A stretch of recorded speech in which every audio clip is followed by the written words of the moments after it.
نحمده ونصلي على رسوله الكريم أما بعد فأعوذ بالله من الشيطان الرجيم بسم الله الرحمن الرحيم رب اشرح لي صدري ويسر لي أمري واحلل عقدة من لساني يفقهوا قولي رب زدني علما اللهم فقهنا في الدين آمين۔ جی، قرآن سیکھنے اور سکھانے والے بہترین لوگ، سب سے اچھے لوگ حضرت عثمان رضی اللہ تعالیٰ روایت کرتے ہیں، نبی اکرم صلی اللہ علیہ وسلم نے فرمایا، تم میں سب سے بہتر وہ ہے جو قرآن کو سیکھے اور سکھائے۔ عقبہ بن عامر روایت کرتے ہیں کہ وہ کہتے ہیں کہ رسول اللہ صلی اللہ علیہ وسلم تشریف لائے اور ہم صفا کے میں بیٹھے تھے، تو آپ نے فرمایا، تم میں سے کون یہ پسند کرتا ہے کہ وہ روزانہ صبح بطحا کی طرف یا عقیق کی طرف جائے اور وہ وہاں سے بغیر کسی گناہ اور بغیر کسی قطع رحمی کے 2 بڑے بڑے کوہان والی اونٹنیاں لے آئے۔ تو ہم نے عرض کیا، اے اللہ کے رسول، ہم سب اس کو پسند کرتے ہیں۔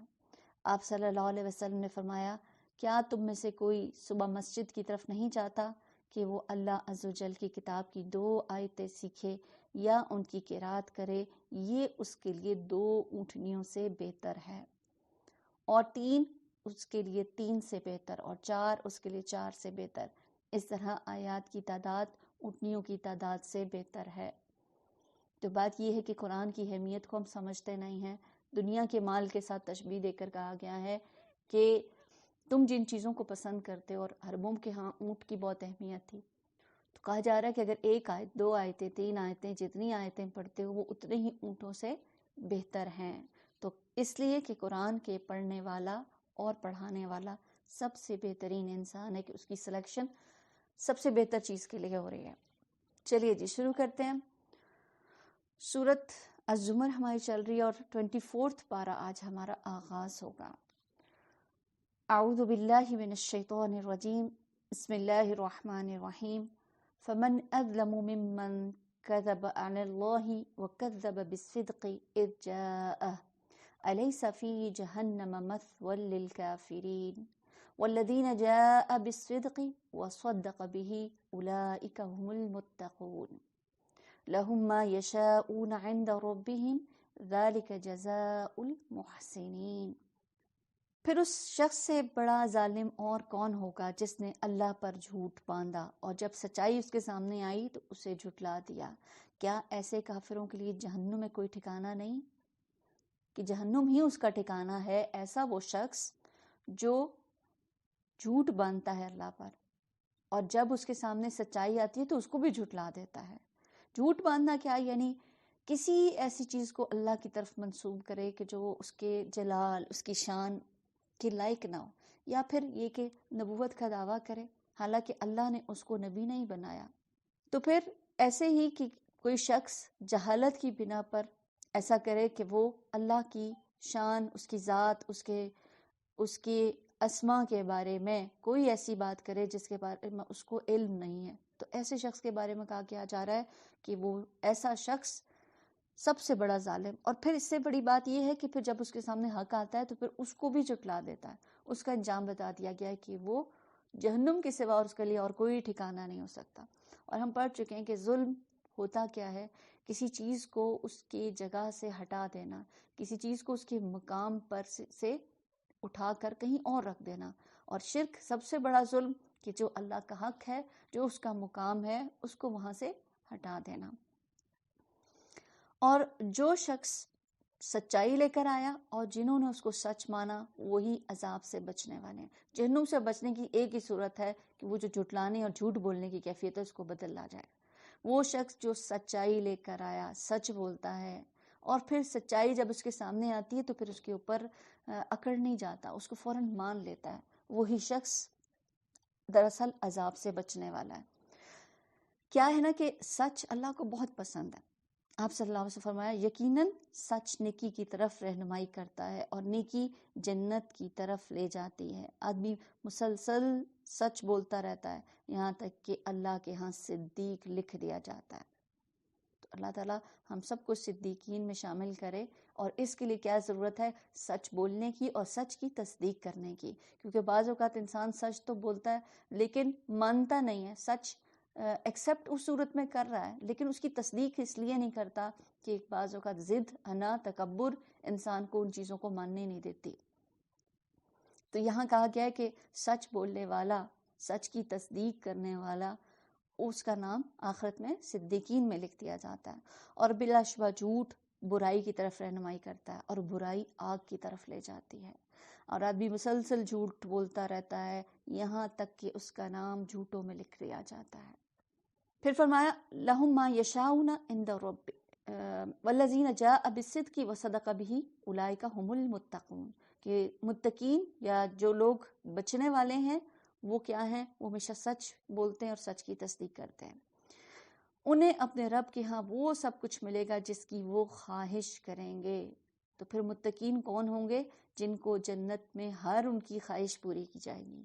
یہ ہے دیکھی کرنے والوں کی جزا، تاکہ جو بدترین اعمال انہوں نے کیے تھے انہیں اللہ کے حساب سے ساکت کر دے. یعنی کہ ذالک جزاء المحسنین، محسنین کی جزا.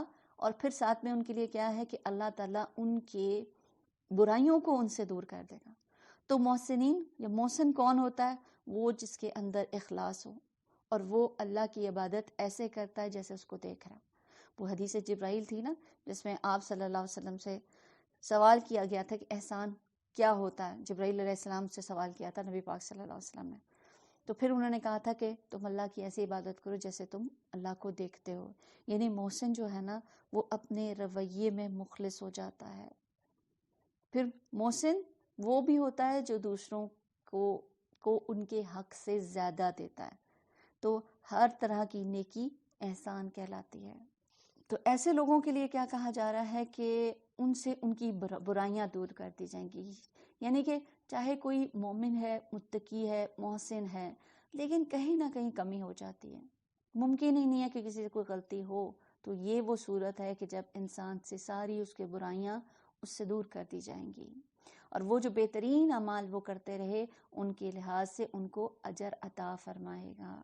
انسان کو جو ثواب ملے گا ان کے اعمال کے مطابق ہوگا. الیس اللہ بکاف عبدہ ویخوفون بالذین من دونہ. اے نبی صلی اللہ علیہ وسلم، کیا اللہ اپنے بندوں کے لیے کافی نہیں ہے؟ یہ لوگ اس کے سوا دوسروں سے تم کو ڈراتے ہیں، حالانکہ اللہ جسے گمراہی میں ڈال دے اسے کوئی راستہ دکھانے والا نہیں. یعنی کہ لوگ کچھ اور ہستیوں سے ڈراتے ہیں، حالانکہ ڈرنے والی ذات یا محتاط ہونے کی ذات یا جس کے آگے ہم نے جواب دہی ہماری ہونے والی ہے اس کی فکر ہونی چاہیے نا. تو یہ وہ لوگ ہیں جو اللہ کو، لوگوں کو غیر اللہ سے ڈراتے ہیں. بتوں کی مار تم پہ پڑ جائے گی، اپنے دیوی دیوتاؤں کے اثرات کے بارے میں ڈراتے رہتے ہیں. تو یاد رکھیے مومن ہمیشہ صرف اللہ سے ڈرتا ہے. تو انسان جب بھی کوئی کام کرتا ہے نا، کوئی رسک لیتا ہے، تو پھر اس کو بھروسہ کس کے اوپر ہونا چاہیے؟ اللہ کی ذات پر. الیس اللہ بکاف عبدہ، کہ اللہ کی ذات پر بھروسہ، اس کے بعد انسان کو کسی چیز کی ضرورت نہیں رہتی. اس کے لیے دعا بھی کیا کریں. اور یاد رکھیے جو اللہ پر بھروسہ کرتا ہے نا تو پھر اللہ اس کے لیے کافی ہو جاتا ہے. اس کی ہر طرح سے پھر اس کی وہ حفاظت کرتا ہے، کیونکہ آپ نے بھروسہ کیا ہے اللہ کی ذات کے اوپر. ایک غزوے میں ایسا ہوا تھا کہ آپ صلی اللہ علیہ وسلم اس کے بعد کی بات ہے کہ آپ ایک درخت کے نیچے لیٹے ہوئے ہیں اور اتنی دیر میں ایک شخص کوئی آتا ہے اور وہ آپ کی تلوار کو اٹھا لیتا ہے اور کہتا ہے کہ اب آپ کو میرے سے کون بچائے گا؟ تو آپ صلی اللہ علیہ وسلم فرمایا میرا رب. اور آپ کا یہ توکل تھا کہ اس کے ہاتھ سے وہ تلوار بھی گر گئی. تو انبیاء کا ایمان کامل ایمان ہوتا ہے جس میں توکل ہوتا ہے. گویا ایمان کا حصہ ہے اللہ پر بھروسہ کرنا، توکل کرنا. تو ہم سب کے لیے بھی لازم ہے اپنے حصے کا کام کریں، اسباب بھی اختیار کریں، لیکن توکل، بھروسہ اللہ کی ذات پر ہو. تو یہ لوگ اس کے سوا دوسروں سے تم کو ڈراتے ہیں، حالانکہ اللہ جسے گمراہی میں ڈالتا ہے اسے کوئی راستہ دکھانے والا نہیں، اور جسے وہ ہدایت دے اسے بھٹکانے والا بھی کوئی نہیں. کیا اللہ زبردست اور انتقام لینے والا نہیں ہے؟ ان لوگوں سے اگر تم پوچھو کہ زمین اور آسمان کو کس نے پیدا کیا تو یہ خود کہیں گے اللہ نے. ان سے کہو جب حقیقت یہ ہے تو تمہارا کیا خیال ہے؟ اگر اللہ مجھے کوئی نقصان پہنچانا چاہے تو کیا تمہاری یہ دیویاں جنہیں تم اللہ کو چھوڑ کر پکارتے ہو مجھے اس کے پہنچائے ہوئے نقصان سے بچا لیں گے؟ یہ اللہ مجھ پر مہربانی کرنا چاہے تو کیا یہ اس کی رحمت کو روک سکیں گی؟ بس ان سے کہہ دو میرا اللہ ہی کافی ہے. قل حسبی اللہ علیہ یتوکل المتوکلون. بھروسہ کرنے والے اسی پر بھروسہ کرتے ہیں. یہ جو جملہ ہے نا کہ میں نے اللہ پر بھروسہ کر لیا، یقین کریں یہ تو ایک چیز ہے نا کہ آپ باقی بھروسہ کرتے ہیں اور ایک اپنی زبان سے بھی اس چیز کا اقرار کرتے ہیں، گویا آپ اپنے اندر ایک مزید تقویت پاتے ہیں، آپ موٹیویٹ ہو جاتے ہیں. تو حسبی اللہ کا لفظ جب مشکلات آئیں، جب بھی آپ کسی چیز میں پھنس جائیں تو اس طرح پڑھ لیجئے حسبی اللہ، اللہ مجھے کافی ہے، وہ مجھے اس مشکل سے بھی نکالے گا. تو دو مقامات پر کہا جاتا ہے، ایک تو یہ جملہ کہ ایک تو نفع حاصل کرنے کے موقع پر اور دوسرا نقصان دور کرنے کے موقع پر. دو عظیم پیغمبروں نے یہ دعا مانگی تھی، ابراہیم علیہ السلام نے اور نبی پاک صلی اللہ علیہ وسلم.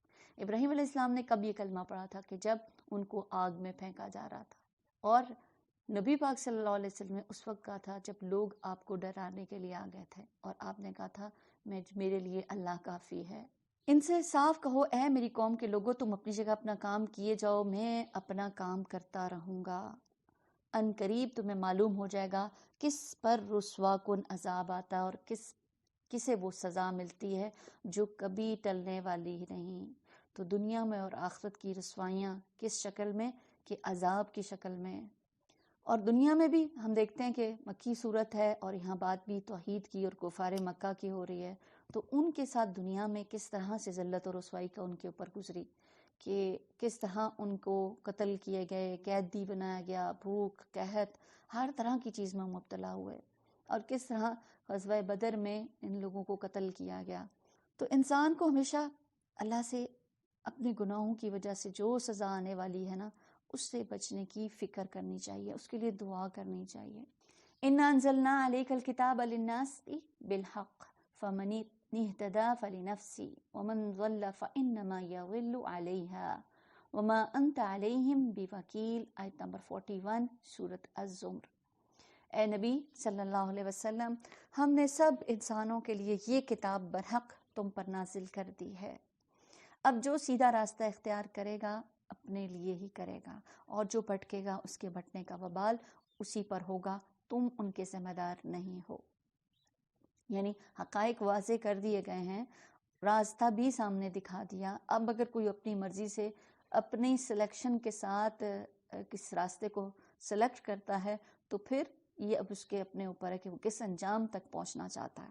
وہ اللہ ہی ہے جو موت کے وقت روحیں قبض کرتا ہے، اور جو ابھی نہیں مرا ہے اس کی روح نیند میں قبض کر لیتا ہے، پھر جس پر وہ موت کا فیصلہ نافذ کرتا ہے اسے روک لیتا ہے، اور دوسروں کی روحیں ایک وقت مقرر تک کے لیے بھیج دیتا ہے.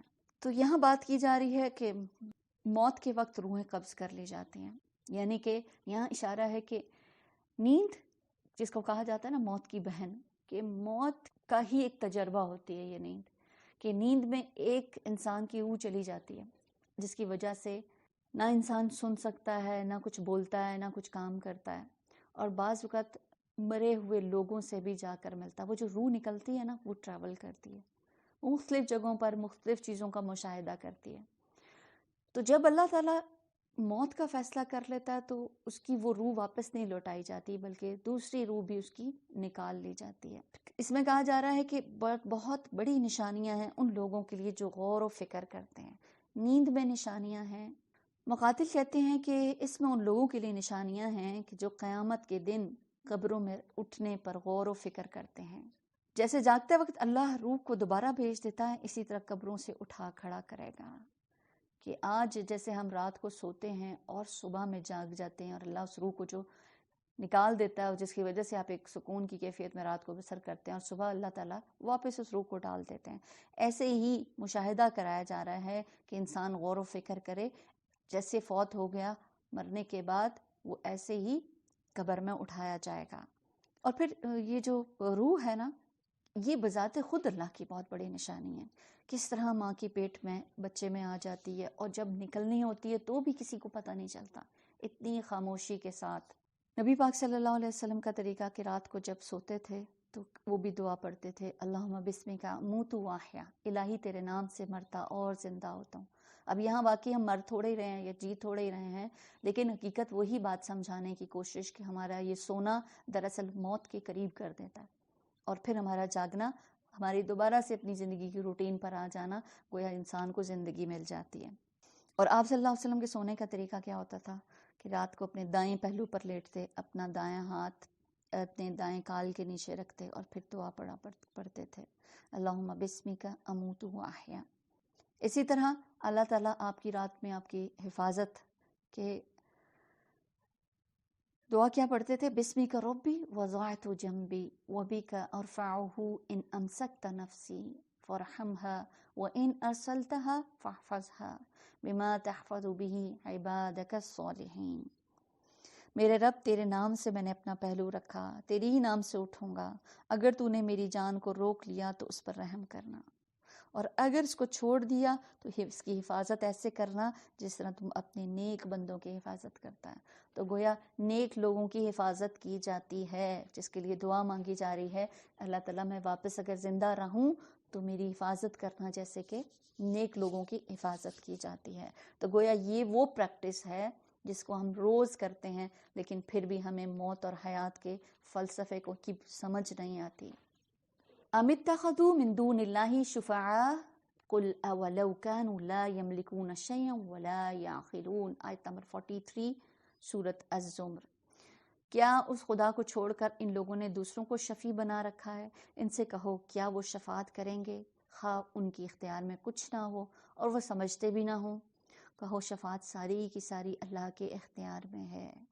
آسمانوں اور زمین کی بادشاہی کا وہی مالک ہے، پھر اسی کی طرف تم کو پلٹائے جانا ہے. جب اکیلا اللہ کا ذکر کیا جاتا ہے تو آخرت میں ایمان نہ رکھنے والوں کے دل کڑنے لگتے ہیں، انہیں اچھا ہی نہیں لگتا. یہ کیا بات ہوئی، ایک الہ کیا ہوتا؟ اور جب اس کے سوا دوسروں کا ذکر ہوتا ہے تو یہ کا یک وہ خوشی سے کھل جاتے ہیں. کفار کے لیے کہا جا رہا ہے کہ وہ ایسا کرتے ہیں کہ ایک الہ کی بات پر نہیں، ان کے الہ تو بہت سارے ہیں. تو یہاں ہم اپنا بھی جائزہ لکھ سکتے ہیں کہ اللہ کے ذکر میں ہمیں خوشی ملتی ہے، اور جس کو اللہ کے ذکر میں خوشی ملتی ہے نا، اسی دل کو اللہ منتخب کرتا ہے اپنے اطمینان کے لیے بھی. تو ان کے دل تو گھٹتے تھے ایک اللہ کے نام کے اوپر. تو کیا اللہ کے ذکر سے میرے دل میں گھٹن ہوتی ہے یا خوشی؟ اللہ کی ذکر کے لیے اللہ کی یاد کے لیے جو مجالس قائم کی جاتی ہیں، کیا میرا اس میں دل لگتا ہے؟ تو پھر ہم سب کو اس کے لیے چیک کرنا ہے. دیکھیے، انسان پورا دن اللہ کے ذکر میں ہوتا ہے. صبح کو جاگ رہا ہے تو دعا پڑھ رہا ہے، اٹھ رہا ہے دو دعا، وضو کے لیے جا رہے ہیں تو آپ پڑھ رہے ہیں، نماز خود اللہ کا ذکر ہے، پھر اس کے بعد کھانے کی پینے کی سب چیزوں میں تو اللہ کی ذکر. کیونکہ انسان جس کے ساتھ خوشی محسوس کرتا ہے اس کی مائیت کو بھی پسند کرتا ہے، اس کے ذکر کو بھی پسند کرتا ہے، اور پھر اس کے اثرات اس کے پورے وجود میں نظر آتے ہیں. تو بالکل ایسے ہی ہم سب کو چیک کرنا ہے، اللہ کی یاد کے ساتھ ہم خوشی محسوس کرتے ہیں یا دل تنگ ہونے لگتا ہے. کہو خدایا آسمان اور زمین کے پیدا کرنے والے، حاضر اور غائب کے جانے والے، تو ہی اپنے بندوں کے درمیان ان چیزوں کا فیصلہ کرے گا جس میں وہ اختلاف کرتے رہے. اگر ان ظالموں کے پاس زمین کی ساری دولت بھی ہو اور اتنی ہی اور بھی، تو یہ روز قیامت کے برے عذاب سے بچنے کے لیے سب کچھ فدیے میں دینے کے لیے تیار ہو جائیں گے. وہاں اللہ کی طرف سے ان کے سامنے وہ کچھ آئے گا جس کا انہوں نے کبھی اندازہ ہی نہیں کیا ہوگا.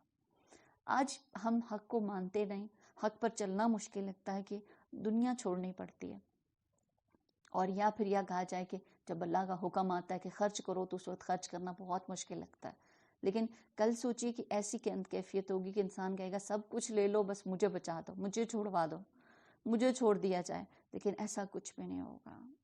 وہاں اللہ کی طرف سے ان کے سامنے وہ کچھ آئے گا جس کا انہوں نے کبھی اندازہ ہی نہیں کیا ہوگا. وَبَدَا لَهُم مِّنَ اللَّهِ مَا لَمْ يَكُونُوا يَحْتَسِبُونَ. کیا چیز کیسا کیا ہوگا جو ان کو دکھائی نہیں دے گا؟ کیا چیز ان کے لیے سرپرائز ہوگی؟ کہ ہم اچھے کام کرتے ہیں اور اچھے اور نیک کام سمجھ کر رہے ہوتے ہیں، لیکن وہ کہیں وہاں جا کر نامہ اعمال میں نظر ہی نہ آئیں۔ سلف صالحین اس آیت کو پڑھتے اور بہت ڈرتے تھے۔ وَبَدَا لَهُم مِّنَ اللَّهِ مَا لَمْ يَكُونُوا يَحْتَسِبُونَ۔ مجاہد کہتے ہیں کہ اس سے مراد لوگوں کے وہ اعمال ہیں جن کو لوگ نیک سمجھ کر کرتے ہیں لیکن طریقہ صحیح نہیں ہے، یا بدعت کرتے ہیں، یا انہوں نے یہ گمان کر لیا کہ یہ جو گناہ انہوں نے کیا ہے اس پر توبہ کی ضرورت نہیں ہے اور پھر وہ معافی نہیں مانگتے، لیکن اصل میں برے گناہ ہی ہوتے ہیں، برے کام ہوتے ہیں۔ سفیان ثوری اس آیت کے بارے میں کہتے ہیں ریاکاری کرنے والوں کے لیے تباہی ہے، کہ اس آیت میں ان کے بارے میں بات کی گئی ہے۔ اکرمہ کہتے ہیں محمد بن منکدر اپنی موت کے وقت میں بہت گھبرائے، تو ان سے کہا گیا کیوں، آپ کو ایسی گھبراہٹ کیوں ہے؟ انہوں نے کہا اللہ کی کتاب میں ایک آیت ہے جس سے میں ڈرتا ہوں، وَبَدَا لَهُم مِّنَ اللَّهِ مَا لَمْ يَكُونُوا يَحْتَسِبُونَ۔ میں ڈرتا ہوں میرے سامنے وہ کچھ نہ آ جائے جس کا مجھے گمان بھی نہ ہو۔ یعنی کہ انسان بہت ساری حماقتوں میں ایسی حرکتیں کرتا ہے، ہم سمجھ رہے ہوتے ہیں ہم بہت اچھے ہو گئے ہیں، ہم بہت نیک ہو گئے ہیں، اچھے کام کر رہے ہیں، لیکن ہمیں نہیں پتا ہوتا کہ ہم سے کیا اس کے ساتھ کچھ غلطیاں ہو رہی ہیں، یا وہ کام ہی خالص اللہ کے لیے نہیں ہوا، یا پتہ نہیں کیا کیا چیزیں جس نے اس عمل کو کھا لیا، اس نیک عمل کو اس نے تلف کر دیا۔ تو پھر اللہ تعالی ہم پر رحم کرے اور ہمارے اعمال کو واقعی اس قابل بنائے کہ آخرت میں وہ ہم ان کو موجود پائیں، ہم سے اللہ وہ عمل کرا لے کہ جو آخرت میں ہمارے لیے نفع مند ہو جائیں، اور ہر اس عمل سے ہمیں بچا لے جو ہماری نیکیوں کو ضائع کرنے والے ہوں۔ وہاں اپنی کمائی کے سارے برے نتائج ان پر کھل جائیں گے اور وہی چیز ان پر مسلط ہو جائے گی جس کا یہ مذاق اڑاتے تھے۔ استغفر اللہ۔ یہی انسان جب ذرا سی مصیبت سے چھو جاتی ہے تو ہمیں پکارتا ہے، اور جب ہم اسے اپنی طرف سے نعمت دیتے ہیں تو پھر وہ پھاڑ دیتا ہے، کہتا ہے یہ تو مجھے علم کی بنا پر دیا گیا، نہیں بلکہ یہ آزمائش ہے، مگر ان میں سے اکثر لوگ جانتے رہیں۔ تو کیا چیز سمجھ آتی ہے کہ جو بھی نعمتیں اللہ نے مجھے دی ہیں، علم دی، صلاحیت دی، کوئی ڈگری دی ہے، کوئی بھی چیز ہے، تو یاد رکھیے یہ سب کس کی طرف سے؟ اللہ سبحانہ وتعالیٰ کی طرف سے ہے۔ اور آزمائش کیا ہے کہ ہر انسان اس نعمت کو کہاں استعمال کرے۔ مثلا نعمت قرآن بھی ہم کہتے ہیں نعمت ہے، تو پھر اس میں امتحان کیا ہے کہ انسان اس کو پڑھے، اس پر عمل کتنا کیا، یہ سب چیزیں ہمیں اس کے بارے میں جواب طلبی ہمارے سے ہوگی۔ تو ہر نعمت کو اپنے ذہن میں لائیں اور اس کو اللہ کی طرف منسوب کریں۔ یہی بات ان سے پہلے گزرے ہوئے لوگ بھی کہہ چکے ہیں، مگر جو کچھ وہ کماتے تھے اور وہ ان کے کسی کام نہ آیا، پھر اپنی کمائی کے برے نتائج انہوں نے بھگتے، اور ان لوگوں میں سے بھی جو ظالم ہیں وہ ان قریب اپنی کمائی کے برے نتائج بھگتیں گے، یہ ہمیں عاجز کر دینے والے نہیں ہیں۔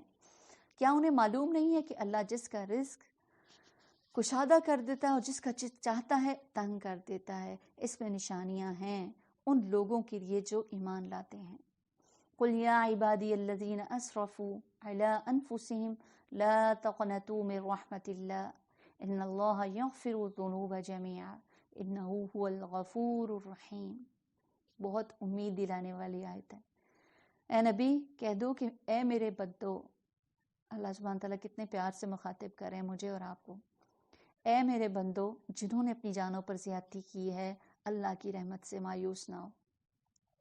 یقیناً اللہ سارے گناہ معاف کر دیتا ہے، وہ بہت غفور الرحیم ہے۔ تمہیں کرنا کیا ہے؟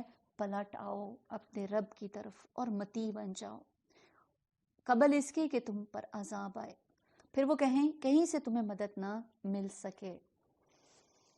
تو اللہ تعالیٰ تو دعوت دے رہے ہیں کہ آ جاؤ میری رحمت میں آ جاؤ۔ حدیث میں آتا ہے ایک شخص کے سارے گناہ معاف کر دے گا، اس بنا پر کہ اس نے اس بنیاد پر کہ اس نے لوگوں کے راستے سے کانٹے دار شاخ ہٹا دی تھی۔ تو جیسے ہم نے پیچھے بات ہوئی نا کہ کچھ اعمال، نیک اعمال ایسے ہوتے ہیں کہ جو مٹ جاتے ہیں، ختم ہو جاتے ہیں بعض اوقات ہمارے کچھ گناہوں کی بنا پر، تو ایسی کچھ نیکیاں ہوتی ہیں جو ہمارے گناہوں کو مٹا دیتی ہیں۔ تو چھوٹے گناہوں کے علاوہ اللہ بڑے گناہوں کو بھی اللہ معاف کر دیتا ہے۔ جس طرح زنا کرنے والا جب زنا کرتا ہے تو مومن نہیں رہتا، اس طرح چوری کرنے والا جب چوری کرتا ہے تو مومن نہیں رہتا، اسی طرح شراب پینے والا مومن نہیں رہتا جب تک وہ شراب پیتا ہے، لیکن پھر بھی توبہ کا دروازہ کھلا ہے کہ کوئی شرمندہ ہو کر پلٹ آئے تو اللہ تعالیٰ سے توبہ کر لے، آئندہ نہ کرنے کا عہد کر لے تو پھر اللہ اس کو معاف کر دیتا ہے۔ 100 لوگوں کو قتل کرنے والا شخص، اس کو بھی بخش دیا گیا تھا، ایک قتل نہیں 100 قتل کیے تھے، لیکن جب وہ اپنے کیے پر نادم ہوا اور اس نے توبہ کر کے اپنے آپ کو ایک دوسرے علاقے کی طرف چلا دیا تھا، اس نے ہجرت کر دی تھی تاکہ میں اس گناہ سے نکلوں، میں نکلنا چاہتا ہوں اس گناہ سے، اور جب وہ اس نیک صحبت کو پانے کے لیے دوسری جگہ ہجرت کر رہا ہے اور جاتے ہوئے ہی اس کی موت آ جاتی ہے، اور ایسے شخص کو بھی اللہ تعالیٰ بخش دیتا ہے، تو پھر ضرورت کس بات کی کہ اللہ کی رحمت تو بہت وسیع ہے، وہ تو منتظر ہے۔ مجھے ایسا لگتا ہے جیسے اللہ تعالیٰ یہ دونوں ہاتھ پھیلا کر بندے کو اپنی طرف بلا رہا ہے کہ دیکھو گناہوں کی گندگی کو جھاڑ کے میرے پاس آ جاؤ، لیکن ہم کچھ اور ہی چیزوں میں اتنے کھوئے ہوئے ہیں کہ ہمیں یہ حقیقتیں سمجھ ہی نہیں آ رہی۔ وَاتَّبَعُوا أَحْسَنَ مَا أُنزِلَ إِلَيْكُم مِّن رَّبِّكُم مِّن قَبْلِ أَن يَأْتِيَكُمُ الْعَذَابُ بَغْتَةً وَأَنتُمْ لَا تَشْعُرُونَ، آیت نمبر 55۔ اور پیروی اختیار کر لو اپنے رب کی بھیجی ہوئی کتاب کی بہترین پہلو کی، قبل اس کے کہ تم پر اچانک عذاب آئے اور تم کو خبر بھی نہ ہو۔ اچانک عذاب آئے، کبھی مصیبتیں ہوتی ہیں نا کچھ تو وہ بڑی اچانک آتی ہیں، انسان سوچتا بھی نہیں اور ہو جاتا ہے۔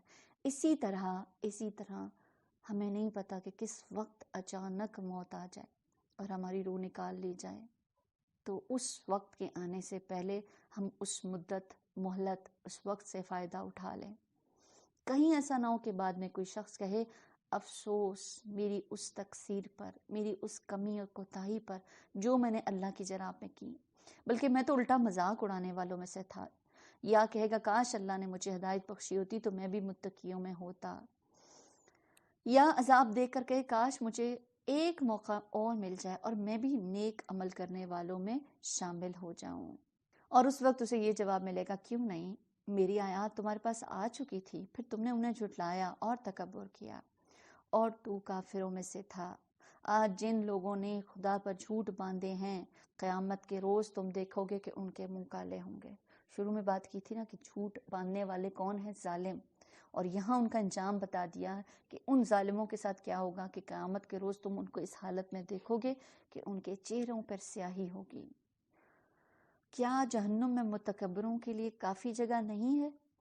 اس کے برعکس جن لوگوں نے یہاں تقویٰ کیا ان کے لیے اسباب کامیابی کی وجہ سے اللہ ان کو نجات دے گا، اور ان کو نہ کوئی گزن پہنچے گا اور نہ وہ غمگین ہوں گے۔ کوئی نقصان نہیں، کوئی تکلیف نہیں، کسی قسم کا غم نہیں ہوگا۔ اللہ ہر چیز کا خالق ہے اور وہی ہر چیز پر نگہبان ہے۔ زمین اور آسمانوں کے خزانوں کی کنجیاں اسی کے پاس ہیں، اور جو لوگ اللہ کی آیات سے کفر کرتے ہیں وہی گھاٹے میں رہنے والے ہیں۔ اے نبی صلی اللہ علیہ وسلم، ان سے کہو پھر کیا اے جاہلو تم اللہ کے سوا کسی اور کی بندگی کرنے کے لیے مجھ سے کہتے ہو؟ یہ بات تمہیں ان سے صاف کہہ دینی چاہیے، کیونکہ تمہاری طرف اور تم سے پہلے گزرے ہوئے تمام انبیاء کی طرف یہ وحی بھیجی جا چکی ہے۔ اگر تم نے شرک کیا تو تمہارا عمل ضائع ہو جائے گا اور تم خسارے میں رہو گے، لہٰذا اے نبی صلی اللہ علیہ وسلم تم بس اللہ ہی کی بندگی کرو اور شکر گزار بندوں میں سے ہو جاؤ۔ سورۃ زمر آپ غور کریں کہ ساری توحید کی بیس ہے، توحید کی بات ہو رہی ہے اور ہر اس چیز سے روکا جا رہا ہے کہ جو توحید کے تقاضوں کو پورا کرنے میں رکاوٹ ہے، اور شرک کہ اتنا بڑا گناہ ہے کہ اس کے ساتھ انسان کا کوئی بھی عمل قبول نہیں ہونے والا۔ شرک تو ایکسیپٹیبل ہے ہی نہیں، تو انسان کو سب سے زیادہ فکر کس بات کی کرنی چاہیے کہ ہمیں اپنی زندگی سے ہر طرح کے شرک کو نکالنا ہے، شرک سے بچنا ہے۔ اب وہ تبھی ہم بچ سکیں گے جب ہمیں پتہ چلے گا کہ شرک ہوتا کیا، اور وہ کون سے کام ہیں جن کو کرنے سے انسان ان چیزوں میں پڑ جاتا ہے۔ اس کو توحید کے علم کو جاننا ہے، اس کو توحید کو سمجھنا ہے کہ اللہ کی ذات میں، اس کی صفات میں، اس کے اسماء میں کسی کو بھی شامل نہیں ہونا ہے۔ تو پھر اس کے لیے ضرورت کیا ہے؟ وَاعْلَمُوا، جان لو، علم حاصل کرو، اللہ کی معرفت کو حاصل کیا جائے، سمجھا جائے، کیونکہ سمجھ لیجئے کہ شرک ایک ایسا گناہ ہے جو کبھی معاف نہیں کیا جائے گا۔ وَمَا قَدَرُ اللَّهَ حَقَّ قَدْرِهِ وَالْأَرْضُ جَمِيعًا والأرض جميعا قبضته يوم القيامة والسماوات مطويات بيمينه سبحانه وتعالى أما يشركون. آیت نمبر 67 سورۃ الزمر۔ ان لوگوں نے اللہ کی قدر ہی نہیں کی جیسا کہ اس کی قدر کرنے کا حق تھا۔ اس کی قدرت کاملہ کا حال تو یہ ہے کہ قیامت کے روز پوری زمین اس کی مٹھی میں ہوگی اور آسمان اس کے دست راست میں لپٹے ہوئے ہوں گے۔ پاک اور بالا تر ہے وہ اس شرک سے جو یہ کرتے ہیں۔ تو کوئی بھی انسان جو اللہ کے ساتھ شریک ٹھہراتا ہے وہ دراصل اللہ کی قدر ہی نہیں جانتا۔ اگر وہ جان لے تو اس کی عبادت میں واقعی کتنا شوق آ جائے۔ دنیا میں ہم جب کسی سے امپریس ہوتے ہیں نا، اور وہ انسان پھر ہمارے لیے بہت عام ہو جاتا ہے، اس کے آگے ہم جھک جاتے ہیں، تو سوچئے جو اللہ کو پہچان لے پھر وہ اس کے آگے نہ جھکے تو یہ تو اللہ کی ناقدری ہے نا، یہ تو نہ پہچاننا ہے کہ انسان اسی طرف رجوع نہ کرے۔ تو اللہ کی ذات کی اس کی قدرت کو بتا دیا گیا کہ یہ زمین اور آسمان جن کو تم بہت بڑی چیزیں رکھتے ہو، یہ اللہ کے لیے کیسی کمزور سی چیزیں ہیں۔ نبی پاک صلی اللہ علیہ وسلم فرمایا قیامت دن اللہ آسمانوں کو لپیٹ لے گا، پھر وہ اپنے دائیں ہاتھ میں لے کر فرمایا گا میں بادشاہ ہوں، کہاں ہے متکبر، کہاں ہے تکبر کرنے والے، کہاں ہے جبار۔ پھر زمین کو لے کر اپنے ہاتھ میں لپیٹے گا، پھر فرمائے گا میں ہوں بادشاہ، کہاں ہے جبار، کہاں ہے متکبر۔ تو اللہ کے سامنے تو کوئی پھر اس وقت دم نہ مار سکے گا۔ اس لیے جب کہیں نا اللہ اکبر تو مانیں اس بات کو، وہ واقعی بہت بڑا ہے۔ وَنُفِخَ فِي الصُّورِ، اور اس روز سور پھونکا جائے گا اور وہ سب مر کر گر جائیں گے جو آسمانوں اور زمین میں ہے، سوائے ان کے جنہیں اللہ زندہ رکھنا چاہے۔ پھر ایک دوسرا سور پھونکا جائے گا اور یکا یک سب کے سب اٹھ کر دیکھنے لگیں گے۔ زمین اپنے رب کے نور سے چمک اٹھے گی، کتاب اعمال لا کر رکھ دیا جائے گا، انبیاء اور تمام گواہ حاضر کر دیے جائیں گے، لوگوں کے درمیان ٹھیک ٹھیک حق کے ساتھ فیصلہ کر دیا جائے گا اور ان پر کوئی ظلم نہ ہوگا۔ ہر شخص جو کچھ بھی اس نے عمل کیا اس کو پورا پورا بدلہ دیا جائے گا۔ لوگ جو کچھ بھی کرتے ہیں اللہ اس کو خوب جانتا ہے۔ ساری ڈیٹیل آپ کو یہاں بتا دی گئی ہے کہ آخرت میں انسان کے ساتھ کیا ہونے والا ہے، کس طرح سے سور پھونکا جائے گا، کیسے سٹیج لگے گا، کس طرح زمین کو بالکل پلین کر دیا جائے گا اور کیسے حساب کتاب ہوگا۔ نبی پاک صلی اللہ علیہ وسلم فرماتے ہیں کہ قیامت کے دن لوگوں کا حشر ہوگا اور سب کیا ہوگا اس وقت کے زمین کی حالت کیا ہوگی، سفید اور سرخی مائل زمین ہوگی، جیسے تمہاری میدے کی روٹی جیسے ہوتی ہے نا، سفید اور بالکل صاف، اس پر کسی قسم کا نشان نہیں ہوتا، اس میں کہیں پر بھی جھول نہیں ہوتا کہ کوئی چیز اوپر نیچے ہو۔ تو کہتے کیا کہ اس دن کوئی شخص اس میں چھپ نہیں سکے گا، سب کے سب یوں سامنے ہو جائیں گے۔ تو جو لوگ اس دن کو یاد رکھتے ہیں وہ اس دن وہاں پر امن میں ہوں گے۔ اور اس دن میں کیا ہوگا کہ تمام روشنیاں بند ہو جائیں گی، سورج بے نور ہو جائے گا، چاند کی روشنی ختم ہو جائے گی، ستارے بکھر جائیں گے، لوگ تاریکیوں میں ڈوبے ہوئے ہوں گے۔ اس موقع پر زمین اپنے رب کے نور سے چمک اٹھے گی، اللہ تعالیٰ تجلی فرمائیں گے اور لوگوں کے درمیان فیصلہ فرمائیں گے، جس کا یہاں پر ذکر ہو رہا ہے۔ اس دن لوگ اللہ کو دیکھ سکیں گے، یعنی اس دن وہ اللہ کی تجلی کو برداشت کر سکیں گے۔ دیکھ تو وہی سکیں گے جو جنت والے ہوں گے، دیدار ایمان والوں ہی کو ہوگا۔ اور اس دن پھر کیا ہوگا، ہر ایک کا حساب کتاب حساب ہوگا، اور آدھے دن تک تمام لوگوں کا حساب مکمل کر دیا جائے گا، اور ان میں سے کچھ لوگ ہوں گے جو بلا حساب جنت میں چلے جائیں گے، کچھ سے کچھ معمولی حساب ہوگا، کچھ کو اللہ درگزر کر دے گا، اور کچھ لوگوں کا حساب بڑا سخت ہوگا، بہت ان کی انویسٹیگیشن جو ہوگی نا وہ بڑی ڈیٹیل قسم کی ہوگی۔ تو اللہ تعالیٰ ہمیں اس دن کی مصیبتوں اور آفتوں سے محفوظ رکھے، وہ دن بہت سخت ہوگا۔ وَسِيقَ الَّذِينَ كَفَرُوا إِلَىٰ جَهَنَّمَ زُمَرًا حَتَّىٰ إِذَا جَاءُوهَا فُتِحَتْ أَبْوَابُهَا وَقَالَ لَهُمْ خَزَنَتُهَا أَلَمْ يَأْتِكُمْ رُسُلٌ مِّنكُمْ يَتْلُونَ عَلَيْكُمْ آيَاتِ رَبِّكُمْ وَيُنذِرُونَكُمْ لِقَاءَ يَوْمِكُمْ هَٰذَا قَالُوا بَلَىٰ وَلَٰكِنْ حَقَّتْ كَلِمَةُ الْعَذَابِ عَلَى الْكَافِرِينَ۔ آیت نمبر 71 سورۃ الزمر۔ قیامت کے دن وہ لوگ جنہوں نے کفر کیا تھا جہنم کی طرف گروہ در گروہ ہانکے جائیں گے، یہاں تک کہ جب وہ وہاں پہنچیں گے تو ان کے دروازے کھول دیے جائیں گے۔ قیامت کے دن ان کے بھی گروہ ہوں گے، ایک جیسے کام کرنے والے ایک جگہ اکٹھے کر دیے جائیں گے، جیسے کام ویسا انجام۔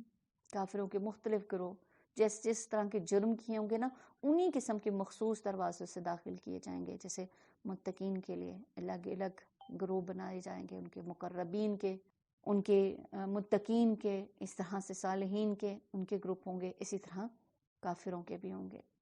کیا تمہارے پاس تمہارے اپنے لوگوں میں سے ایسا رسول نہیں آئے تھے جنہوں نے تم کو تمہارے رب کی آیات سنائی ہوں؟ سنانے کی بات کی جا رہی ہے، پڑھنا بھی ہے، لیکن کوئی یہ نہیں کہہ سکتا کہ ہمیں پڑھنا نہیں آتا تو سن بھی نہیں سکتا۔ تو یہاں کہا جا رہا ہے کہ رب کی آیات سنائی ہوں اور تمہیں اس بات سے ڈرایا ہو کہ ایک وقت تمہیں یہ دن بھی دیکھنا ہوگا۔ وہ جواب دیں گے ہاں آئے تھے، مگر عذاب کا فیصلہ کافروں پر چپک گیا۔ استغفر اللہ۔ کہا جائے گا داخل ہو جاؤ جہنم کے دروازوں میں، یہاں اب تمہیں ہمیشہ رہنا ہے، بڑا ہی برا ٹھکانہ ہے یہ متکبرین کے لیے۔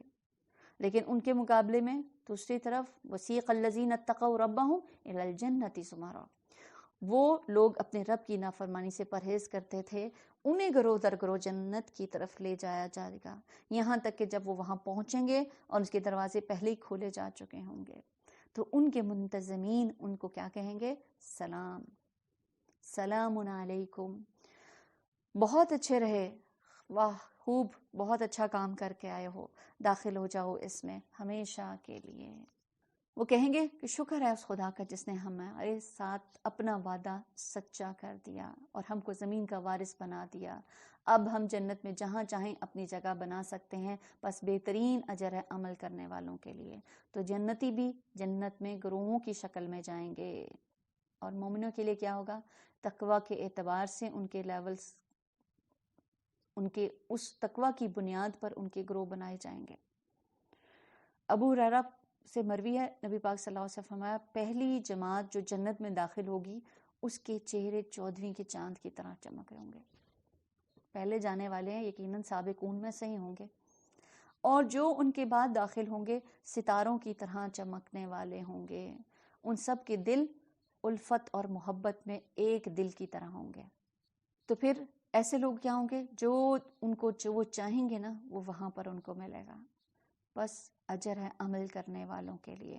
تم دیکھو گے کہ فرشتے عرش کے گرد حلقہ بنائے ہوئے اپنے رب کی حمد اور تسبیح کر رہے ہوں گے، اور لوگوں کے درمیان ٹھیک ٹھیک حق کے ساتھ فیصلہ چکا دیا جائے گا، اور پکار دیا جائے گا کہ الحمدللہ رب العالمین، حمد ہے اللہ رب العالمین کے لیے۔ تو پوری کائنات کی حمد ہوگی، آسمان، زمین، نیک اور بد، جن اور انس، حتیٰ کہ آگ والے بھی اس وقت حمد کریں گے۔ اور آپ کو پتہ ہے کہ حضرت آدم علیہ السلام کا پہلا جملہ بھی الحمدللہ تھا۔ اور جب مومن کی روح نکل رہی ہوتی ہے نا، دونوں پہلوؤں پر آ کے جب فرشتے بیٹھ جاتے ہیں اور اس کی جسم سے روح کو نکالتے ہیں، تو وہ بھی اس حال میں ہوتی ہے کہ وہ اللہ کی تعریف کر رہی ہوتی ہے۔ تو یہ تو تبھی ہو سکتا ہے کہ جب ہم زندگی میں ہمیشہ اللہ کے ہر حکم پر الحمدللہ کہیں۔ جنت والے جنتی جب جنت میں پہنچ جائیں گے تو بھی، اور کو پتہ ہے کہ جنت کے اندر جنتیوں کی تسبیح ہوگی الحمدللہ، الحمدللہ۔ آپ صلی اللہ علیہ وسلم فرمائے یقیناً اہل جنت جنت میں کھائیں گے پیئیں گے، لیکن اس میں نہ تھوکیں گے اور نہ ہی وہ وہاں پیشاب کریں گے اور نہ ہی وہاں ناک سینکیں گے۔ صحابہ نے پوچھا پھر ان کے کھانے کا کیا ہوگا؟ مطلب کھا لیا، اب ان کا ڈسچارج وغیرہ کا کیا طریقہ ہوگا؟ فرمایا ایک ڈکار آئے گی اور کستوری کے پسینے کی طرح پسینہ آئے گا۔ ان کی تسبیح و تحمید اس طرح الہام کر دی جائے گی کہ جس طرح سانس کو الہام کیا جاتا ہے۔ جیسے دنیا میں بھی کچھ لوگ ایسے ہوتے ہیں کہ تسبیح ان کے لیے زبان پر ہر وقت جاری رہتی ہے، ان کو اس کو پڑھنا ان کے لیے کوئی مشکل نہیں ہوتا۔ ہم تو تھوڑی دیر پڑھتے ہیں تو لگتا ہے تھک گئے۔ تو تسبیح نبی پاک صلی اللہ علیہ وسلم کی زندگی اور پورے قرآن میں بھی ہم دیکھ رہے ہیں بار بار تسبیح کا ذکر ہے۔ تو جو دنیا میں اس چیز کو اپنے زندگی کا حصہ بناتا ہے تو انشاءاللہ آخرت میں بھی ان لوگوں میں اللہ ہمیں شامل کرے گا جو اللہ کی حمد و ثنا کرنے والے ہوں گے۔ سورۃ المؤمن مکی صورت، بسم اللہ الرحمن الرحیم، حامیم، تنزیل الکتاب من اللہ العزیز العلیم، غافر الذنب وقابل التوب شدید العقاب ذی الطول لا الہ الا هو الیہ المصیر۔ حامیم، اس کتاب کا نزول اللہ کی طرف سے ہے جو زبردست ہے، سب کچھ جاننے والا ہے، گناہ معاف کرنے والا اور توبہ قبول کرنے والا ہے، سخت سزا دینے والا اور بڑا صاحب فضل ہے۔ کوئی معبود اس کے سوا نہیں، اسی کی طرف سب کو پلٹنا ہے۔ تو کیا پتہ چل رہا ہے کہ اللہ تعالیٰ کی دو طرح کی صفات آ رہی ہیں، رحمت، مغفرت، اور پھر ساتھ میں کیا ہے، سخت سزا دینے والا بھی ہے۔ ہم ایک چیز کو بعض اوقات سوچتے ہیں کہ توبہ کر لیں گے، معافی مانگیں گے، ہو جائے گا، لیکن اسی انتظار میں ہی رہتے ہیں کہ اللہ تو معاف کرنے والا ہے، معاف کر دے گا، لیکن یہ بھول جاتے ہیں کہ وہ شدید العقاب بھی ہے، اگر دیر لگائی تو پھر پکڑ بھی ہو سکتی ہے۔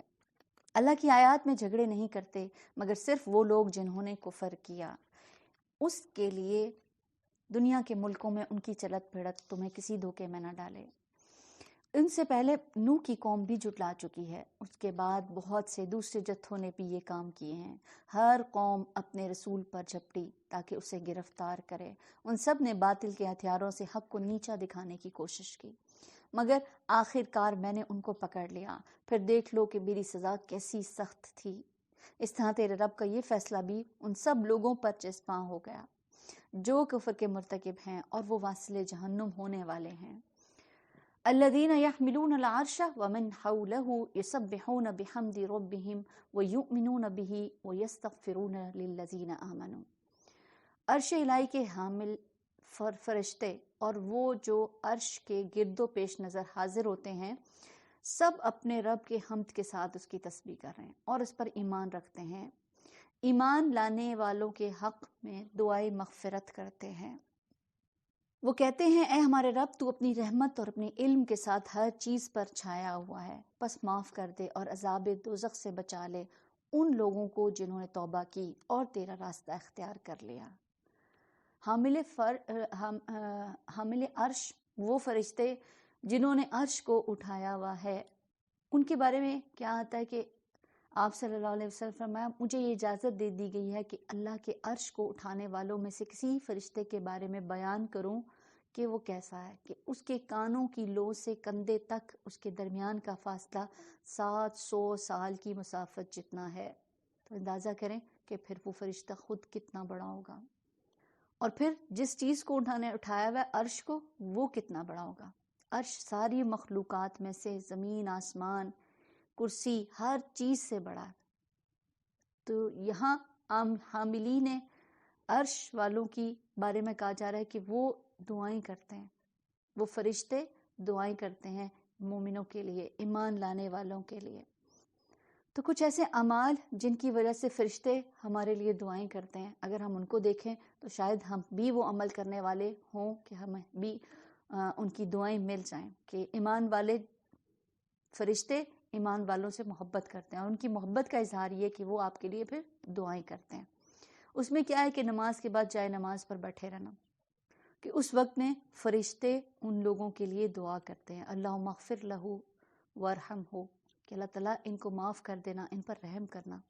اسی طرح کہا جاتا ہے جو باوضو ہو کر سوتا ہے اس کے لیے ایک فرشتہ مقرر کر دیا جاتا ہے جو رات اس کی بستر میں گزارتا ہے، اور جب اس کی آنکھ کھلتی ہے، جب وہ کروٹیں بدلتا ہے تو اللہ تعالیٰ سے وہ دعا مانگتا ہے، اللہ اس پر رحم کرنا، اللہ اس کو بخش دینا۔ اسی طرح بیمار کی عیادت کو جانے والوں کے لیے 70,000 فرشتے، جب وہ صبح کی عیادت کو نکلتا ہے تو شام تک، اور جب شام کو نکلتا ہے تو صبح تک اس کے لیے دعا کرتے ہیں۔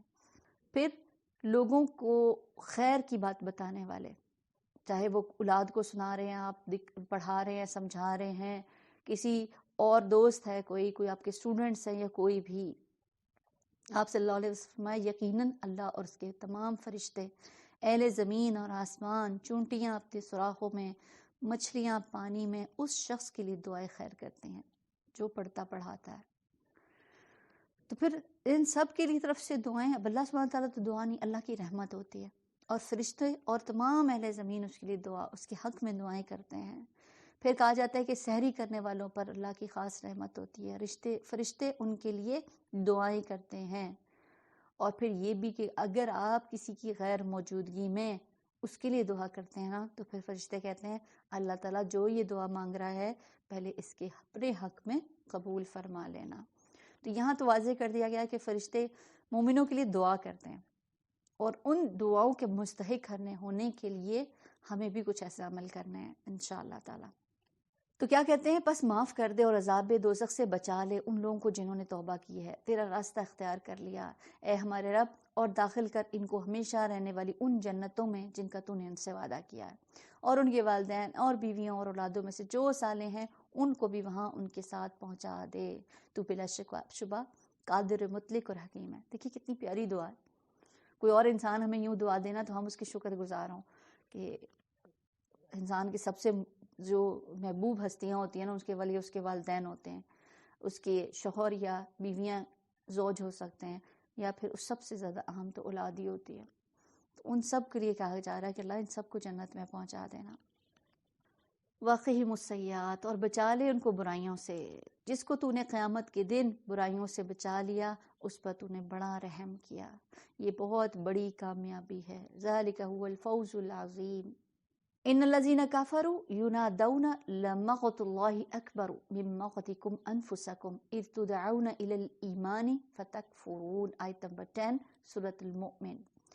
جن لوگوں نے کفر کیا قیامت کے روز ان کو پکار کر کہا جائے گا آج تمہیں جتنا شدید غصہ اپنے اوپر آ رہا ہے نا، اللہ تم پر اس سے زیادہ غضبناک اس وقت ہوتا ہے جب تمہیں ایمان کی طرف بلایا جاتا تھا اور تم کفر کرتے تھے۔ جب انسان کسی نقصان میں پڑ جاتا ہے نا، اس وقت جو اس کی ریگریٹس ہوتے ہیں، اس وقت جو اس کا پچھتاوا ہوتا ہے، اپنے ہی آپ پر انتہائی غصے کی کیفیت ہوتی ہے، میں نے ایسا کیوں کر دیا۔ اور ایسا کہتے کہتے انسان کبھی اپنے پاؤں کو مارتا ہے، کبھی اپنے سر کو مارتا ہے، کبھی اپنے ہاتھوں کو اپنے سر پہ مار رہا ہوتا ہے، گویا اپنے آپ کو ہی تکلیف دے رہا ہوتا ہے۔ تو وہاں کی کوئی کیفیت ایسے ہوگی کہ انسان کو اپنے آپ پر شدید غصہ آئے گا۔ تو کہا جا رہا ہے یہ جو تمہیں غصہ آ رہا ہے نا، یہ غصہ کچھ بھی نہیں ہے، وہ غصہ وہ غضب جو اللہ سبحانہ وتعالیٰ کو آتا تھا کہ جب تم کفر کرتے تھے۔ وہ کہیں گے اے ہمارے رب، تو نے واقعی ہمیں 2 دفعہ موت اور 2 دفعہ زندگی دے دی، اب ہم اپنے قصوروں کا اعتراف کرتے ہیں، کیا اب یہاں سے نکلنے کی بھی کوئی سبیل ہے؟ جواب ملے گا یہ حالت جس میں تم مبتلا ہو اس وجہ سے ہو کہ جب اکیلے اللہ کی طرف بلایا جاتا تھا تو تم ماننے سے انکار کرتے تھے، اور جب اس کے ساتھ دوسروں کو ملایا جاتا تو تم مان لیتے۔ اب فیصلہ اللہ بزرگ و برتر کے ہاتھ میں ہے۔ هو الذی یریکم آیاتہ وینزل لکم من السماء رزقا وما یتذکر الا من ینیب، آیت نمبر 13 سورۃ المؤمن۔ وہی ہے جو تم کو اپنی نشانیاں دکھاتا ہے، آسمان سے تمہاری رزق نازل کرتا ہے، مگر ان نشانیوں کے مشاہدے سے سبق صرف وہی شخص دیتا ہے جو اللہ کی طرف رجوع کرتا ہے۔ بار بار اللہ تعالیٰ اپنی معرفت آپ کو کبھی قرآنی آیات کے ذریعے اور کبھی کونی آیات کی طرف توجہ کر کے اپنی معرفت دے رہا ہے، لیکن ہم سمجھنا ہی نہیں چاہتے۔ تو سبق صرف وہی شخص لیتا ہے جو اللہ کی طرف رجوع کرنے والا ہو، جس کو ہدایت کی طلب ہو، جس کے اندر تڑپ ہو، وہی چیز کو پا سکتا ہے۔ بس اے رجوع کرنے والو، اللہ ہی کو پکارو، اپنے دین کو اس کے لیے خالص کر کے، وَلَوْ كَرِهَ الْكَافِرُونَ، خواہ تمہارا یہ فعل کافروں کو کتنا ہی ناگوار ہو۔ رفیع الدرجات ذو العرش، وہ بلند درجوں والا مالک کے عرش ہے، اپنے بندوں میں سے جس پر چاہتا ہے اپنے حکم سے روح نازل کر دیتا ہے تاکہ وہ ملاقات کے دن سے خبردار کر دے، وہ دن جب کہ سب لوگ بے پردہ ہوں گے، اللہ سے اس کی کوئی بات بھی چھپی ہوئی نہیں رہے گی۔ تو مالک عرش، عرش کا مالک، کہ اللہ سبحانہ تعالیٰ جتنی مخلوق کی تخلیق کی ہے نا، سب سے پہلے عرش کی، اللہ نے عرش کو اپنے ہاتھوں سے بنایا۔ ابن عمر سے روایت ہے کہ اللہ نے 4 چیزوں کو اپنے ہاتھوں سے بنایا، ایک ہے عرش، دوسرا قلم، تیسرا آدم، اور چوتھا جنت عدن۔ پھر تمام مخلوق کے لیے کہا ہو جا تو وہ ہو گئی۔ تو عرش کی مقدار کتنی ہے، وہ کتنا بڑا ہے، اس کو کوئی بھی نہیں جانتا۔ اور کرسی جس کو مثال سے سمجھایا گیا کہ وہ اتنی بڑی ہے کہ جیسے کوئی صحرا میں پڑا ہوا ایک مندری، وہ جو انگوٹھی ہے نا، وہ کیا ہے کہ زمین اور آسمان ایسے ہی ہیں جیسے اس فٹ سٹول کا سائز ہے، کہ فٹ سٹول جتنا بڑا ہے نا، اس کے سامنے زمین اور آسمان ایسے ہیں جیسے صحرا میں پڑی ہوئی چھوٹی سی رنگ ہوتی ہے۔ تو کہا جا رہا ہے کہ عرش جو ہے نا وہ بہت بڑا ہے۔ عرش جو ہے اگر ہم کہیں نا کہ 7 آسمان اور 7 آسمانوں سے اوپر پانی ہے اور پانی کے اوپر اللہ کا عرش ہے. نبی صلی اللہ علیہ وسلم فرمایا جنت میں 100 درجے ہیں، ہر 2 درجوں کے درمیان 100 سال کا فاصلہ ہے، جتنا کہ زمین اور آسمان کے درمیان، اور فردوس اس کا اعلیٰ ترین درجہ ہے. اس سے جنت کی 4 نہریں نکلتی ہیں، اس کے اوپر عرش ہے. تو جب بھی تم سوال کرو تو اس کے لیے جنت الفردوس کا سوال کرو. جنت الفردوس پھر کہاں پر ہے آپ کو پتہ ہے؟ اللہ کے عرش کے قریب. ابو ہریرہ فرماتے ہیں کہ جب تم اللہ کے سوال کرو تو جنت الفردوس کا کہ وہ جنت کا بہترین اور بلند ترین حصہ ہے، اس کے اوپر رحمان کا عرش ہے اور اسی سے پھر وہ نہریں نکلتی ہیں. تو جب عرش بہت بلند ہے تو سوچیے اس کے اوپر کی جو ہستی رب ہے وہ کتنا بلند ہوگا، اور عرش کے اوپر ہی وہ کتاب بھی ہے، لوح محفوظ.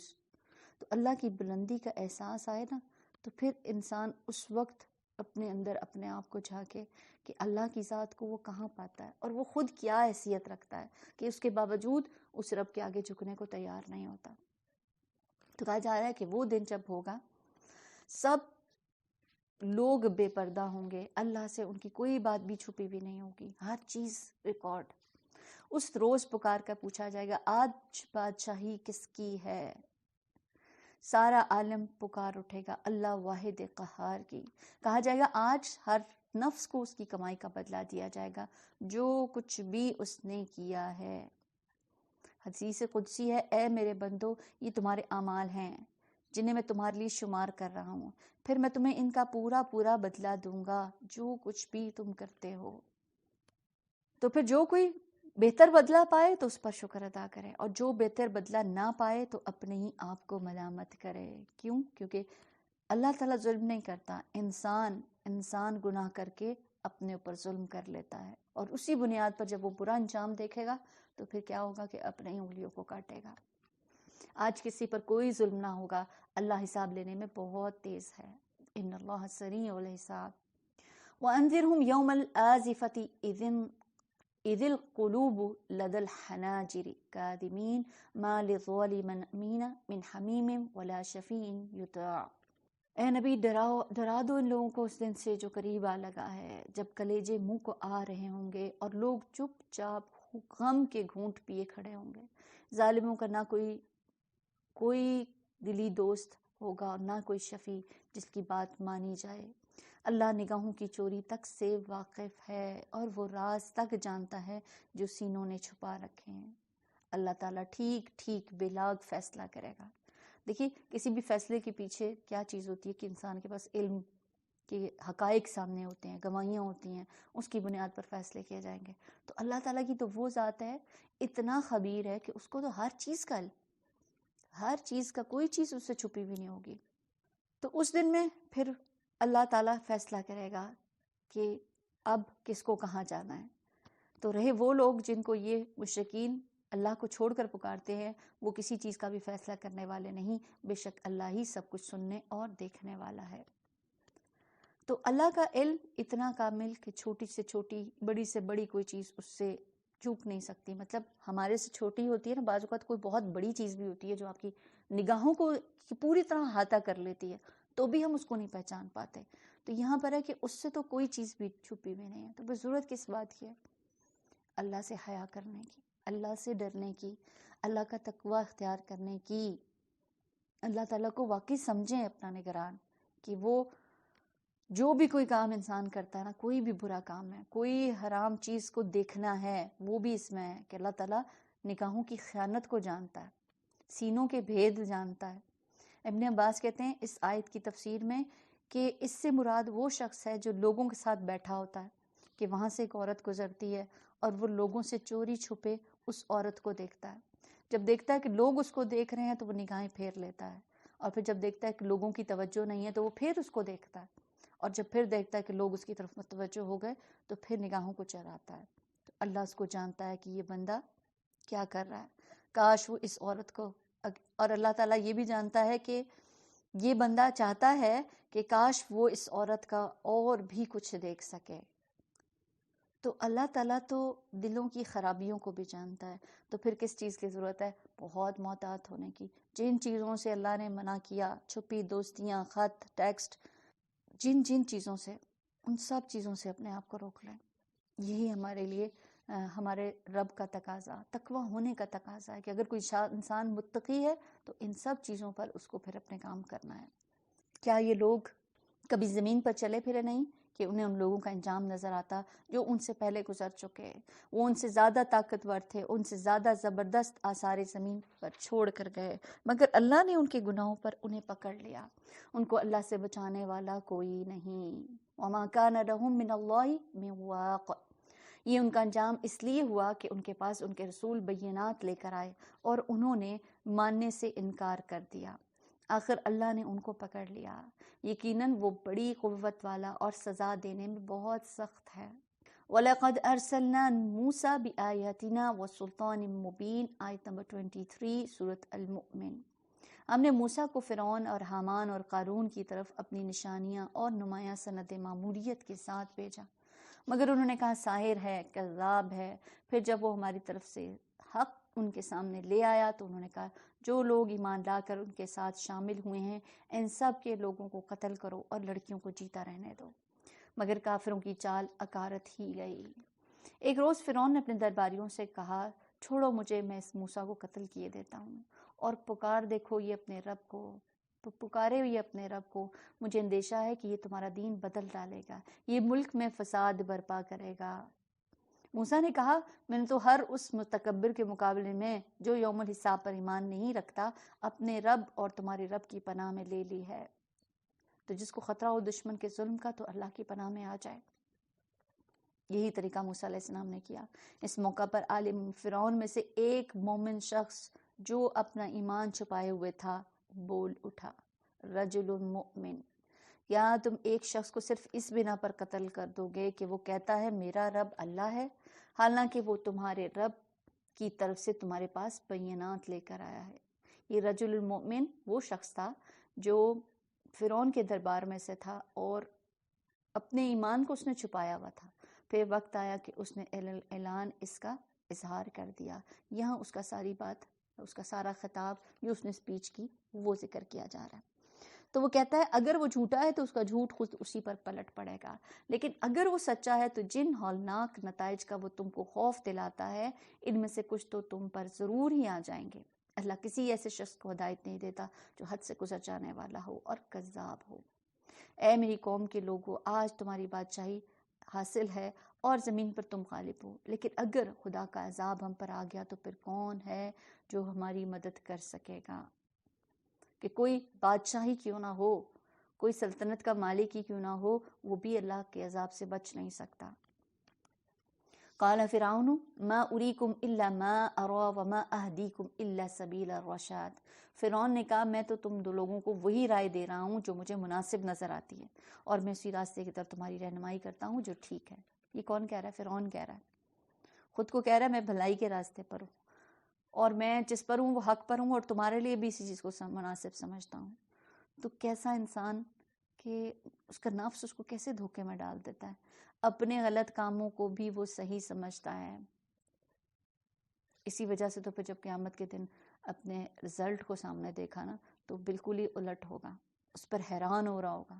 جیسے آج فرعون یا اسی جیسے کئی لوگ غلط پر ہوتے ہوئے بھی اپنے آپ کو صحیح کہہ رہے ہوتے ہیں کہ میں جو کچھ بھی کر رہا ہوں نا دراصل تمہاری خیر خواہی میں بالکل ٹھیک ٹھیک کر رہا ہوں اور اسی کے سے تم کو تمہاری بھی رہنمائی کر رہا ہوں، لیکن ایسا کچھ بھی نہیں ہے۔ وہ شخص جو ایمان لایا تھا اس نے کہا اے میری قوم کے لوگوں، مجھے خوف ہے کہیں تم پر بھی وہ دن نہ آ جائے جو اس سے پہلے بہت سے جتھوں پر آ چکا، جیسا دن قوم نوح اور عاد اور سمود اور اس کے بعد والی قوموں پر آیا۔ اور یہ حقیقت ہے کہ اللہ اپنے بندوں پر ظلم کا کوئی ارادہ نہیں رکھتا۔ اے قوم، مجھے ڈر ہے کہ کہیں تم پر فریاد و فغاں کا دن نہ آ جائے جب تم ایک دوسرے کو پکارو گے اور بھاگے بھاگے پھرو گے، مگر اس وقت اللہ سے بچانے والا کوئی نہ ہوگا۔ سچ یہ ہے کہ جسے اللہ بھٹکا دے اس سے پھر کوئی راستہ دکھانے والا نہیں ہوتا۔ اس سے پہلے یوسف تمہارے پاس بینات لے کر آئے تھے، مگر تم ان کی لائی ہوئی تعلیم کی طرف سے شک ہی میں پڑے رہے. پھر جب ان کا انتقال ہو گیا تو تم نے کہا اب ان کے بعد اللہ کوئی رسول ہرگز نہ بھیجے گا. اس طرح اللہ ان سب لوگوں کو گمراہی میں ڈال دیتا ہے جو حد سے گزرنے والے اور شکی ہوتے ہیں. اللہ کی آیات میں جھگڑے کرتے ہیں بغیر اس کے کہ ان کے پاس کوئی سند یا دلیل آئی ہو. یہ رویہ اللہ اور ایمان لانے والوں کے نزدیک سخت سخت مبغوض ہے. اسی طرح اللہ ہر متکبر اور جبار کے دل پر ٹھپا لگا دیتا ہے. قال فرعون یا حامان ابن لی صرحا لعلی ابلغ الاسباب. آیت نمبر 36 المؤمن. فرعون نے کہا اے حامان میرے لیے ایک بلند عمارت بناؤ تاکہ میں راستوں تک پہنچ سکوں، آسمان کے راستوں تک، اور موسیٰ کے خدا کو جھانک کر دیکھوں. مجھے تو یہ موسیٰ جھوٹا ہی معلوم ہوتا ہے. کتنا غیر سنجیدہ رویہ ہے نا اس کا، مذاق اڑانے والا. اس طرح فرعون کے لیے اس کی بدعملی خوشنما بنا دی گئی اور وہ راہ راست سے روک دیا گیا. فرعون کی ساری چال بازی اس کی اپنی تباہی کے راستے ہی میں صرف ہوئی. اللہ تعالیٰ نے تو سمجھداری کس چیز کے لیے دی تھی، لیکن وہ سمجھداری جب غلط جگہ پر استعمال ہوئی تو وہ چال بازی اس کو اپنی ہی تباہی کا سبب بن گئی. وہ شخص جو ایمان لایا بولا اے میری قوم کے لوگوں میری بات سنو، میں تمہیں صحیح راستہ بتاتا ہوں. اے قوم یہ دنیا کی زندگی تو چند روزہ ہے. اصل گھر کون سا ہے؟ ہمیشہ کے قیام کی جگہ آخرت ہے. اصل ٹھکانہ آخرت ہے. لیکن ہم دنیا کے گھروں میں اتنے مشغول ہو گئے ہیں کہ آخرت کے لیے کچھ کر ہی نہیں پا رہے. تو پھر اس کے لیے کیا کرنا ہے؟ کچھ ایسا طریقہ کر لیں کہ جس سے آخرت کی یاد ساتھ ساتھ چلتی رہے. دنیا تو آپ گزاریں، دنیا کے کام بھی کریں، لیکن آخرت سے غافل نہ ہوں. کسی ایسے کام سے خود کو باندھ لیں کہ پھر آپ خود کو آزاد نہ چھوڑ سکیں، ڈھیلے نہ ہوں. مثلا کسی کلاس کے ساتھ ایسے جوڑ دیں، قرآن کے کلاس کے ساتھ کسی ایسے کورس کو جوائن کریں کہ جو انسان کو پکڑ ہی رکھے. کیونکہ دیکھیں زندگی میں حالات مختلف طرح کے ہوتے ہیں. کبھی آپ بیمار ہوتے ہیں، کبھی آپ کو کہیں جانا پڑ گیا ہے، کبھی کچھ مشکل کے حالات ہیں. اس وقت میں انسان ڈھیلا پڑ جاتا ہے اور پھر وہ جو کر رہا ہوتا ہے وہ سب کچھ چھوٹ جاتا ہے. لیکن جب آپ کہیں اٹیچ ہوتے ہیں تو پھر آپ جیسے بھی حالات ہوتے ہیں پھر آپ واپس اپنی اس جماعت کے ساتھ جڑنا چاہتے ہیں.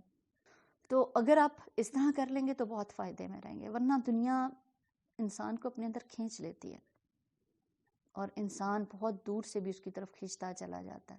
لیکن جب آپ ایسی مجالس کے ساتھ ہوتے ہیں نا تو پھر آخرت کی یاد انسان کے لیے بڑی تار و تازہ رہتی ہے. اور آخرت کی یاد کو تازہ رکھنے کے لیے سب سے بیسک سورس قرآن ہے آپ کے پاس. اس کے ساتھ جڑ کر رہیں گے تو کبھی غافل نہیں ہوں گے انشاءاللہ. جو برائی کرے گا اس کو اتنا ہی بدلہ ملے گا جتنی اس نے برائی کی ہوگی. اور جو نیک عمل کرے گا خواہ وہ مرد ہو یا عورت، شرط یہ کہ وہ مومن ہو، ایسے سب لوگ جنت میں داخل ہوں گے جہاں ان کو بے حساب رزق دیا جائے گا. اے قوم آخر کیا ماجرا ہے کہ میں تو تم لوگوں کو نجات کی طرف بلاتا ہوں اور تم لوگ مجھے آگ کی طرف دعوت دیتے ہو. تم مجھے اس بات کی دعوت دیتے ہو کہ میں اللہ سے کفر کروں اور اس کے ساتھ ان ہستیوں کو شریک ٹھہراؤں جنہیں میں نہیں جانتا، حالانکہ میں تو تمہیں اس زبردست مغفرت کرنے والے کی طرف بلا رہا ہوں. نہیں، حق تو یہ ہے کہ اس کے خلاف نہیں ہو سکتا کہ جس کی طرف تم مجھے بلا رہے ہو اس کے لیے نہ دنیا میں کوئی دعوت ہے اور نہ آخرت میں. ہم سب کو پلٹنا اللہ ہی کی طرف ہے اور حد سے گزرنے والے آگ میں جانے والے ہیں. آج جو کچھ میں کہہ رہا ہوں ان قریب وہ وقت آئے گا جب تم اسے یاد کرو گے اور اپنا معاملہ میں اللہ کے سپورٹ کرتا ہوں اور اپنے بندوں کا وہ نگہبان ہے. دیکھیے معاشرے میں دو طرح کے لوگ آپ کو اپنی طرف بلاتے ہوئے ملتے ہیں اور ان دو لوگوں کی طرح کو آپ کو کیسے چیک کرنا ہوگا کہ کون آپ کو کس طرف کو بلا رہا ہے. وہ ہستی جو آپ کو اپنی طرف بلاتی ہے اللہ کے نام کے اوپر، لیکن اس کا مقصد کیا ہے؟ آپ کو اپنے آپ سے جوڑنا. اور ایک وہ ہے جو آپ کو اللہ کی طرف آنے کی دعوت دے رہا ہے، آپ کو قرآن اور سنت کے ساتھ آپ کی رہنمائی کر رہا ہے. تو دراصل وہی حقیقت کا راستہ پانے کا ذریعہ ہے. تو پھر یہاں رجل المومن تو یہی کہہ رہا ہے کہ تم مجھے جدھر کو بلا رہے ہو وہ تو گمراہی کا راستہ ہے، لیکن میں تمہیں جس راستے کی طرف بلا رہا ہوں وہ نجات کا راستہ ہے. تو پھر کیا اس کے ساتھ آخرکار ہوا کہ آخرکار ان لوگوں نے بہت بری بری چالیں اس مومن کے خلاف چلیں. ایک مومن وہ تھا، ایک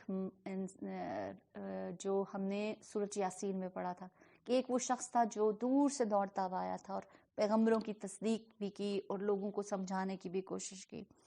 وہاں ان لوگوں نے اس کو مار دیا تھا.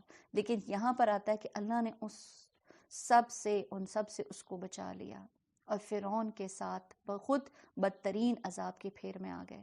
دوزخ کی آگ ہے جس کے سامنے صبح شام وہ پیش کیے جاتے ہیں، اور جب قیامت کی گھڑی آ جائے گی تو حکم ہوگا آل فرعون کو شدید تر عذاب میں داخل کرو۔ فرعون اور اس کے ساتھی ہر روز آگ پر پیش کیے جاتے ہیں، حالانکہ ان کو کہاں پر ان کی موت آئی تھی؟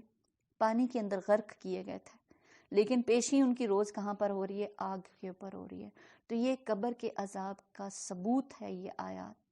آپ صلی اللہ علیہ وسلم فرمایا، آپ صلی اللہ علیہ وسلم نے معراج کے موقع پر ان لوگوں کو ایسے دیکھا تھا کہ آپ کو آل فرعون آگ پر جاتی ہوئی دکھائی دی تھی، اور یہ بات کہ قبر کے عذاب کا یہ ثبوت ملتا ہے کہ قبر کی زندگی برحق ہے۔ وہ زندگی جو آپ دنیا میں گزارتے ہیں نا، یہ قبر کی زندگی اس سے الگ ہوگی۔ تبھی تو یہاں دیکھیں سامنے واضح کیا کیا کہ دوزخ کی آگ ہے جس کے سامنے صبح شام پیش کیے جاتے ہیں، یعنی برزخی زندگی ہے، اور جب قیامت کھڑی ہو جائے گی تو حکم ہوگا کہ آل فرعون کو شدید تر عذاب میں ڈال دیا جائے۔ تو قبر کا عذاب کسی بھی انسان کے لیے پہلا مرحلہ، نافرمان کے لیے، کافر کے لیے، اگر عمل اچھے نہیں ہیں تو یہی قبر کیا ہو جائے گی؟ انسان کے لیے قید خانہ بن جائے گی۔ اور قبر کی برزخی زندگی کی دلیل اس حدیث سے بھی ملتی ہے۔ ابن عباس کہتے ہیں کہ نبی صلی اللہ علیہ وسلم کا گزر 2 قبروں پر سے ہوا، تو آپ نے فرمایا ان کے اوپر عذاب ہو رہا ہے۔ ان میں سے ایک وہ ہے جو چغل خوری کرتا تھا، اور دوسرا پیشاب کے چھینٹوں سے نہیں بچتا تھا۔ تو یہ 2 عمل تو ایسے واضح کر دیے گئے ہیں جو قبر کے عذاب جس کی وجہ سے ہوتا ہے۔ چغل خوری، بات کو یہاں سے وہاں کرنا، انتہائی برا فعل، لیکن اس کو ہی ہم انجانے میں کر رہے ہوتے ہیں، اور اللہ معاف کرے بچے ہی کبھی اپنی ہی ماں اور باپ کے درمیان میں یہ ایک پل بنے ہوئے ہوتے ہیں، اور ادھر سے بات ادھر، ادھر ان کی بات ادھر۔ ویسے ہم بچوں کی بات کو توجہ سنیں نہ سنیں، لیکن یہ ضرور سنتے ہیں، اچھا تمہارے ابو کیا کہہ رہے تھے، وہ آپ کے بارے میں ایسے بات ہو رہی تھی، اس وقت ہم اتنے الرٹ ہو جاتے ہیں، اور ایسی طرح سے اس طرح سے کرتے ہیں، اور بچے یا کوئی بھی انسان یہ سمجھتا ہے کہ مجھے امپورٹنس دی جا رہی ہے، تو اس بات کو وہ بڑے شوق اور رغبت سے ایسا کام کرتے ہیں۔ تو پہلے تو سب سے اس چیز کو اوائڈ کرنا ہے، چغل خوری، بات کو کسی کے خلاف کرنا، کسی کی سننا، یہاں سے اس کو روکیں گے کہ چغل خور کو چغل خوری سے بھی روکا جائے۔ اور پھر دوسرا پیشاب کے چھینٹوں سے نہ بچنا، کہ اس انداز سے پیشاب کرنے کے لیے بیٹھنا کہ آپ چھینٹوں سے اپنے آپ کو بچا نہ سکیں۔ اسی لیے تو نبی پاک صلی اللہ علیہ وسلم نے ہمیں رفع حاجت کے لیے بیٹھنے کا بھی طریقہ سکھا دیا، جتنا مسنون طریقے سے آپ بیٹھیں گے اتنا ہی آپ اپنے آپ کو بچا سکتے ہیں۔ اسی طرح اگر کموڈ وغیرہ کا آپ استعمال کرتے ہیں تو اس میں بھی حد الامکان کس طرح سے بچایا جا سکتا ہے، اور اگر کہیں پیشاب کے چھینٹے لگ جائیں تو اس کو اچھے طریقے سے دھو لیا جائے۔ پھر ذرا خیال کرو اس وقت کا جب یہ لوگ دوزخ میں ایک دوسرے سے جھگڑ رہے ہوں گے، دنیا میں جو لوگ کمزور تھے وہ بڑے بننے والوں سے کہیں گے ہم تمہارے تابع تھے، اب کیا یہاں تم نار جہنم کی تکلیف کے لیے کچھ حصے ہم کو بچا لو گے؟ وہ بڑے بننے والے جواب دیں گے ہم سب یہاں ایک حال میں ہیں، اللہ بندوں کے درمیان فیصلہ کر چکا ہے، اب ہم دونوں ایک ہی طرح کے حالات میں ہیں۔ پھر یہ دوزخ میں پڑے ہوئے لوگ جہنم کے اہلکاروں سے کہیں گے اپنے رب سے دعا کرو، ہمارے عذاب میں بس ایک دن کی تخفیف کر دے۔ وہ پوچھیں گے کیا تمہارے پاس تمہارے رسول بینات لے کر نہیں آئے تھے؟ تمہارے پاس تو اس جہنم سے بچنے کے سارے اسباب تھے۔ وہ کہیں گے ہاں۔ جہنم کے اہلکار بولیں گے پھر تو تم ہی دعا کرو، اور کافروں کی دعا اکارت ہی جائے گی، بیکار، انسنی۔ اِنَّا لَنَنصُرُ رُسُلَنَا وَالَّذِينَ آمَنُوا فِي الْحَيَاةِ الدُّنْيَا وَيَوْمَ يَقُومُ الْأَشْهَادُ، آیت نمبر 51 سورۃ المؤمن۔ یقین جانو کہ ہم اپنے رسولوں اور ایمان لانے والوں کی مدد اس دنیا کی زندگی میں بھی لازماً کرتے ہیں، اور اس روز بھی کریں گے جب گواہ کھڑے ہوں گے، جب ظالموں کو ان کی معذرت کچھ بھی فائدہ نہ دے گی اور ان پر لعنت پڑے گی، بدترین ٹھکانہ ان کے حصے میں آئے گا۔ آخر دیکھ لو کہ موسیٰ کی ہم نے رہنمائی کی اور بنی اسرائیل کو اس کتاب کا وارث بنا دیا جو عقل و دانش رکھنے والوں کے لیے ہدایت اور نصیحت تھی۔ وَاصْبِرْ إِنَّ وَعْدَ اللَّهِ حَقٌّ، پس اے نبی صلی اللہ علیہ وسلم صبر کرو، اللہ کا وعدہ برحق ہے۔ وہ اپنے قصور کی معافی چاہو اور صبح اور شام اپنے رب کی حمد کے ساتھ اس کی تسبیح کرتے رہو۔ حقیقت یہ ہے کہ جو لوگ کسی سند اور حجت کے بغیر جو ان کے پاس آئی ہو اللہ کی آیات میں جھگڑا کرتے ہیں، ان کے دلوں میں کبر بھرا ہوا ہے، مگر وہ اس بڑائی کو پہنچنے والے نہیں جس کا وہ گھمنڈ رکھتے ہیں۔ بس اللہ کی پناہ مانگ لو، وہ سب کچھ دیکھتا اور سنتا ہے۔ آسمان اور زمین کا پیدا کرنا انسانوں کو پیدا کرنے کی نسبت یقیناً زیادہ بڑا کام ہے، مگر اکثر لوگ جانتے نہیں ہیں، اور یہ نہیں ہو سکتا کہ اندھا اور بینا یکساں ہو جائیں اور ایماندار اور صالح اور بدکار برابر ٹھہریں، مگر تم لوگ کم ہی کچھ سمجھتے ہو۔ یقیناً قیامت کی گھڑی آنے والی ہے، اس کے آنے میں کوئی شک نہیں، مگر اکثر لوگ نہیں مانتے۔ اور جب قیامت کو مانتے نہیں ہیں تو پھر ظاہر ہے ان کی ویسی ہی تیاری بھی ہوتی ہے۔ تو اگر تو اس بات پہ یقین ہے کہ قیامت نے آنا ہے تو پھر اس کے لیے تیاری، اس کے بارے میں پھر ہمیں جاننا ہوگا۔ قیامت کے بارے میں بھی جیسے کہا جاتا ہے نا کہ کسی بھی چیز کی انفارمیشن آپ کو ہوتی ہے، پھر آپ اتنا ہی اس کے اوپر اس کے مطابق کام کرتے ہیں۔ تو اس کے بارے میں کہ واقعی حقیقت ہے کہ قیامت آنی ہے، پتہ نہیں ہے کہ کس دن آنی ہے، لیکن اس کی کچھ علامات کو واضح کر دیا گیا ہے۔ ان میں سے کیا ہے کہ آپ صلی اللہ علیہ وسلم نے فرمایا کہ قیامت کے دن، وہ قیامت اس وقت تک قائم نہیں ہوگی جب تک بے حیائی اور فحش عام نہ ہو جائے۔ ذرا دیکھتے جائیے گا کہ آج قیامت کے قریب آنے کی وہ تمام چیزیں واضح ہونی چاہیے۔ انسان صرف اپنی جان پہچان کے آدمی کو سلام کرے گا، جیسے کسی مجلس میں داخل ہوتے ہیں تو پھر صرف سب کو، سامعین کو، سب جو لوگ بیٹھے ہیں سب کو سلام کرنے کے بجائے صرف سلیکٹڈ جن کے ساتھ آپ کی جان پہچان ہے۔ برا پڑوسی عام ہو جائے گا جب تک خائن کو امین، یہ اس حدیث کا پچھلے والی کے ساتھ کا ہے کہ قیامت اس وقت تک قائم نہیں ہوگی جب تک بے حیائی اور فحش گوئی عام ہو جائے گی، قطع رحمی اور برا پڑوسی عام ہو جائے گا جب تک خائن کو امین اور امین کو خائن نہ سمجھا جائے گا۔ اسی طرح آپ صلی اللہ علیہ وسلم نے فرمایا قیامت اس وقت تک قائم نہیں ہوگی جب تک فتنے ظاہر نہ ہوں، جھوٹ عام ہو جائے گا، منڈیاں قریب ہو جائیں گی، یعنی کاروبار کے مواقع بہت زیادہ ہو جائیں گے، وقت جلدی جلدی گزرے گا، اور پھر حرج عام ہو جائے گا۔ لوگوں نے پوچھا حرج کیا ہوتا ہے؟ آپ صلی اللہ علیہ وسلم فرمایا قتل عام ہو جائے گا۔ تو پھر ایسی بہت ساری نشانیاں بتا دی گئی ہیں کہ قیامت کے قریب ایسے ایسے ہوگا۔ تو پھر اگر ایسی چیزیں کچھ آپ کو ارد گرد نظر آتی ہیں تو اس لیے ہمیں الرٹ ہو جانا چاہیے کہ قیامت زیادہ دور نہیں ہے، چھوٹی نشانیاں تقریباً مکمل ہو چکی ہیں۔ تمہارا رب کہتا ہے مجھے پکارو، میں تمہاری دعائیں سنتا ہوں، دعاؤں کو قبول کرتا ہوں، لیکن جو لوگ گھمنڈ میں آ کر میری عبادت سے منہ موڑتے ہیں ضرور وہ ذلیل خوار ہو کر جہنم میں داخل ہوں گے۔ تو پھر اللہ سے دعا کرنا، دعا بھی عبادت ہے، اور نہ مانگنے والے کے سے اللہ کی ناراضگی ہے۔ آپ صلی اللہ علیہ وسلم فرمایا بے شک دعا فائدہ دیتی ہے، اس کے بارے میں جو بھی نازل ہو چکا، یعنی جو مصیبت بھی پہنچ چکی ہے، اور اس کے بارے میں بھی جو نہیں اترا۔ اللہ تعالیٰ سے بندوں پر کہ یہ ہے کہ اللہ کے بندوں کو چاہیے کہ وہ دعا لازم کیا کریں۔ تو دعا جو ہے نا وہ 3 طرح کی ہوتی ہے، یا تو اس کو ویسے ہی فوراً مل جاتا ہے جس کے لیے اس نے دعا مانگی ہوتی ہے، یا پھر آخرت کے لیے ذخیرہ کر دی جاتی ہے، یا پھر اس جیسی کوئی تکلیف دور کر دی جاتی ہے۔ تو صحابہ کہتے ہیں کہ اس طرح تو ہم بہت زیادہ دعائیں کر سکتے ہیں کہ جب ایسے ایسے دعاؤں کی بدل اتنے زبردست طریقے سے، اگر ایک آپشن نہیں تو دوسرا صحیح، دوسرا نہیں تو تیسرا صحیح، مطلب ایسی یہ چیز ہے ہی نہیں کہ جو بیکار جائے۔ تو آپ صلی اللہ علیہ وسلم فرمایا اللہ اس سے بھی زیادہ کثرت والا ہے، یعنی اس کے پاس تو بہت کچھ ہے، ہمارے مانگنے میں کمی ہے۔ انسان بندوں سے مانگتا ہے نا تو وہ گھبرا جاتا ہے، اور اس کا گھبرانا بنتا بھی ہے کہ اس کے پاس کتنا کچھ ہوگا آپ کو دے گا، لیکن اللہ تعالیٰ کے پاس تو سارے خزانے ہیں، اور وہ ذات بھی وہ ہے کہ جو ہماری پکار پر جواب دیتا ہے، ہماری پکار کو سنتا ہے۔ تو پھر کیوں نہ اس ایک رب کے آگے جھکیں کہ جو آپ کو بہت سارے سجدوں سے بچا لے، بہت ساری جگہوں سے جھکنے سے بچا لے۔ اللہ الذی جعل لکم اللیل لتسکنوا فیہ والنہار مبصرا، وہ اللہ ہی تو ہے جس نے تمہارے لیے رات بنائی تاکہ تم اس میں سکون حاصل کرو، اور دن کو روشن کیا۔ حقیقت یہ ہے کہ اللہ لوگوں پر بڑا فضل فرمانے والا ہے، مگر اکثر لوگ شکر ادا نہیں کرتے۔ وہی اللہ جس نے تمہارے لیے یہ کچھ کیا ہے تمہارا رب ہے، ہر چیز کا خالق، اس کے سوا کوئی معبود نہیں، پھر تم کدھر سے بہکائے جا رہے ہو؟ اسی طرح وہ سب لوگ بہکائے جاتے رہے ہیں جو اللہ کی آیات کا انکار کرتے ہیں۔ وہ اللہ ہی تو ہے جس نے تمہارے لیے زمین کو جائے قرار بنایا اور اوپر آسمان کا گنبد بنایا. وَصَوَّرَكُمْ فَأَحْسَنَ صُوَرَكُمْ، جس نے تمہاری صورتیں بنائی اور بہت ہی عمدہ بنائی ہیں. کہ انسان کی تخلیق اللہ سبحانہ تعالیٰ نے بہت خوبصورت بنائی ہے.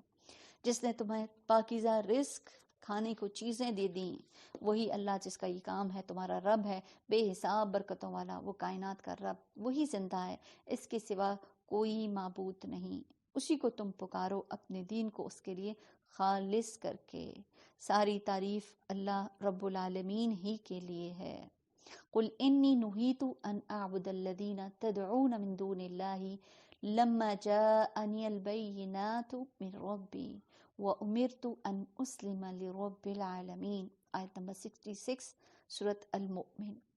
اے نبی صلی اللہ علیہ وسلم، ان لوگوں سے کہہ دو مجھے ان ہستیوں کی عبادت سے منع کر دیا گیا ہے جنہیں تم اللہ کو چھوڑ کر پکارتے ہو. میں یہ کام کیسے کر سکتا ہوں جب کہ میرے پاس میرے رب کی طرف سے بینات آ چکی، روشن دلیل آ چکی.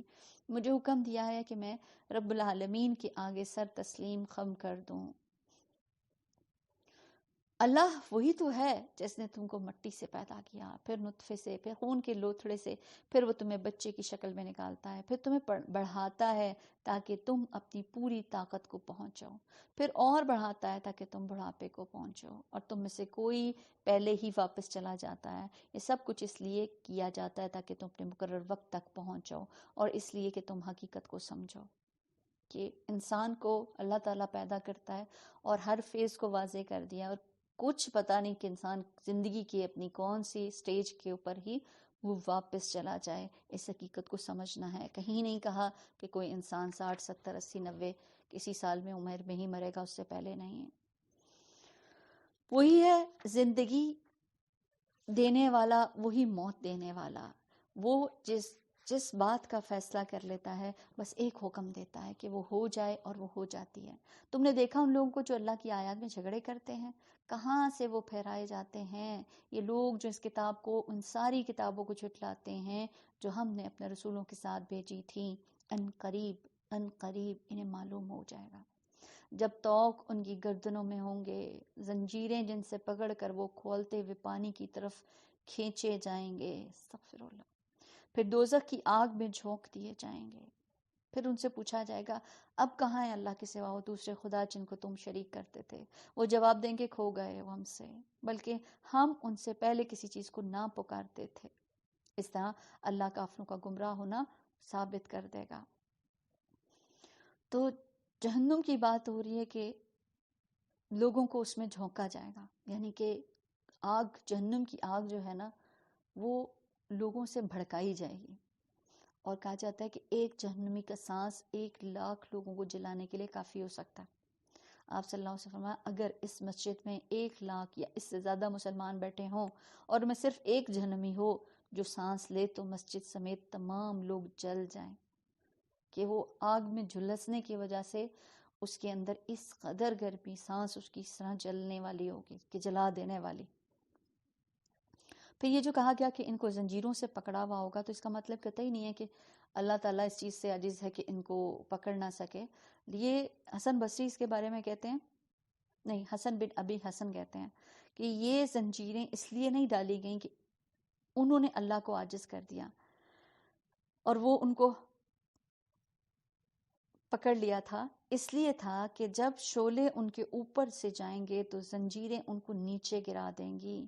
یعنی اس وجہ سے کہ جیسے کسی چیز کا وزن ہو جاتا ہے نا، اور وہ چیز اس کو واپس مرکز کی طرف لے آتی ہے، تو وہ زنجیریں ان کو واپس لے آئیں گی. تو یہاں چیز بڑی واضح کر دی گئی. اور جرم کیا ہے اتنے عذاب کا کہ گردنوں میں توق ہیں، زنجیروں سے پکڑے ہوئے ہیں، کھولتا پانی مل رہا ہے، اور پھر آگ میں جھونکے جا رہے ہیں. جیسے لکڑیاں ڈالی جاتی ہیں نا آگ کو جلانے کے لیے، ایک ایک لکڑی کر کے، ایسے ہی انسانوں کو اس میں ڈالا جائے گا اور جس سے آگ اور بھڑکے گی. تو جرم کیا ہے؟ اللہ کے ساتھ شریک ٹھہرانا. اس طرح اللہ کافروں کو گمراہ ہونا ثابت کر دے گا. ان سے کہا جائے گا یہ تمہارا انجام اس لیے ہوا کہ تم زمین میں غیر حق پر مگن تھے اور پھر ان پر اتراتے تھے. استغفر اللہ. اب جاؤ جہنم کے دروازوں میں داخل ہو جاؤ، ہمیشہ تم کو وہیں رہنا ہے. یہ بہت ہی برا ٹھکانہ ہے متکبرین کے لیے۔ تو آج اللہ کا حکم ماننے کے لیے اگر کوئی بھی تیار نہیں ہے نا، تو وہ دراصل کیا ہے، وہ تکبر کر رہا ہے اللہ کی آیات کے سامنے۔ بس اے نبی کیا کریں، فَاصْبِرْ إِنَّ وَعْدَ اللَّهِ حَقٌّ فَإِمَّا نُرِيَنَّكَ بَعْضَ الَّذِي نَعِدُهُمْ أَوْ نَتَوَفَّيَنَّكَ فَإِلَيْنَا يُرْجَعُونَ۔ آیت نمبر 77 سورۃ المؤمن۔ اللہ کا وعدہ برحق ہے، اب خواہ ہم تمہارے سامنے ہی ان کو ان کے برے نتائج کا کوئی حصہ دکھا دیں جن سے ہم انہیں ڈرا رہے ہیں، یا اس سے پہلے تمہیں دنیا سے اٹھا لیں، پلٹ کر آنا تو انہیں ہماری ہی طرف ہے۔ اے نبی تم سے پہلے ہم بہت سے رسول بھیج چکے ہیں، جن میں سے بعض کے حالات ہم نے تم کو بتائے ہیں اور بعض کے نہیں بتائے۔ کسی رسول کو بھی یہ طاقت نہ تھی کہ اللہ کی اذن کے بغیر خود کوئی نشانی لے آتا۔ پھر جب اللہ کا حکم آ گیا، حق کے مطابق فیصلہ کر دیا گیا، اس وقت غلط کار خسارے میں پڑے گئے۔ اللہ ہی نے تمہارے لیے یہ مویشی جانور بنائے ہیں تاکہ ان میں سے کسی پر تم سوار ہو اور کسی کا گوشت کھاؤ، ان کے اندر تمہارے لیے اور بھی بہت سے نافع چیزیں ہیں۔ وہ اس کام کو بھی آتے ہیں کہ تمہارے دلوں میں جہاں جانے کی حاجت ہو وہاں تم ان پر پہنچ سکو، ان پر بھی اور کشتیوں پر بھی تم سوار کیے جاتے ہو۔ اللہ اپنی نشانیاں تمہیں دکھا رہا ہے، آخر تم اس کی کن کن نشانیوں کا انکار کرتے ہو؟ افلم یسیروا فی الارض فینظروا کیف کان عاقبۃ الذین من قبلہم۔ پھر کیا یہ زمین پر چلے پھرے نہیں کہ ان کو ان لوگوں کا انجام نظر آتا جو ان سے پہلے گزر چکے ہیں؟ وہ ان سے تعداد میں زیادہ تھے، ان سے بڑھ کر طاقتور تھے، اور زمین میں ان سے زیادہ شاندار آثار چھوڑ چکے ہیں۔ جو کچھ کمائی انہوں نے کی تھی، آخر وہ ان کے کسی کام نہ آئی۔ جب ان کے رسول ان کے پاس بینات دے کر آئے تو وہ اسی علم میں مگن رہے جو ان کے پاس تھا۔ دین کے علم کو حقیر سمجھتے ہوئے کسی اور علم میں اپنی زندگیوں کو کھپا دینا۔ قرآن ہے، اس کو اگنور کر کے دوسرے علم میں مشغول رہنا، وہ علم جو صرف دنیا کے کام آنے والا ہے۔ اس لیے جو کچھ بھی پڑھیں، جتنا ڈگریاں حاصل کریں ضرور حاصل کریں، لیکن قرآن کا علم کو بھی ساتھ میں لیں، کیونکہ یہ ایسا نہ ہو کہ کل ہمارے یہ خلاف حجت دے کہ اللہ تعالیٰ انہوں نے قرآن کو چھوڑ دیا تھا اور پھر اس چیز کے پھیر میں آ گئے جس کا وہ مذاق اڑاتے تھے۔ جب انہوں نے ہمارا عذاب دیکھ لیا تو پکار اٹھے کہ ہم نے مان لیا اللہ واحد لا شریک کو، اور ہم انکار کرتے ہیں ان سب معبودوں کا جنہیں ہم شریک ٹھہراتے تھے، مگر ہمارا عذاب دیکھ لینے کے بعد ان کا ایمان ان کے لیے کچھ بھی نافع نہ ہو سکا، کیونکہ یہی اللہ کا مقرر ضابطہ ہے جو ہمیشہ اس کے بندوں پر جاری رہا، اور اس وقت کافر لوگ خسارے میں پڑ گئے۔ وَخَسِرَ هُنَالِكَ الْكَافِرُونَ۔ سورۃ حامیم السجدہ، مکی سورت۔ بسم اللہ الرحمن الرحیم۔ حامیم تنزیل من الرحمن الرحیم، کتاب فصلت آیاتہ قرآنا عربیا لقوم یعلمون۔ حامیم یہ خدائے رحمان اور رحیم کی طرف سے نازل کردہ چیز ہے، ایک ایسی کتاب جس کی آیات خوب کھول کھول کر بیان کر دی گئی ہیں۔ عربی زبان کا قرآن ان لوگوں کے لیے جو علم رکھتے ہیں اور بشارت دینے والا اور ڈرانے والا۔ یعنی یہ کلام کون ہے، اس کا آتھر، کس نے اس کو لکھا؟ یہ کلام خود خالق کائنات کا ہے کہ جس کا علم جو ہے وہ لامحدود ہے۔ سورۃ شورا میں ہے وَإِنَّهُ لَتَنزِيلُ رَبِّ الْعَالَمِينَ نَزَلَ بِهِ الرُّوحُ الْأَمِينُ عَلَى قَلْبِكَ لِتَكُونَ مِنَ الْمُنذِرِينَ۔ بے شک یہ رب العالمین کا نازل کرتا ہے جسے روح امین لے کر اترے اور آپ کے دل پر، تاکہ آپ ڈرانے والوں میں سے ہو جائیں۔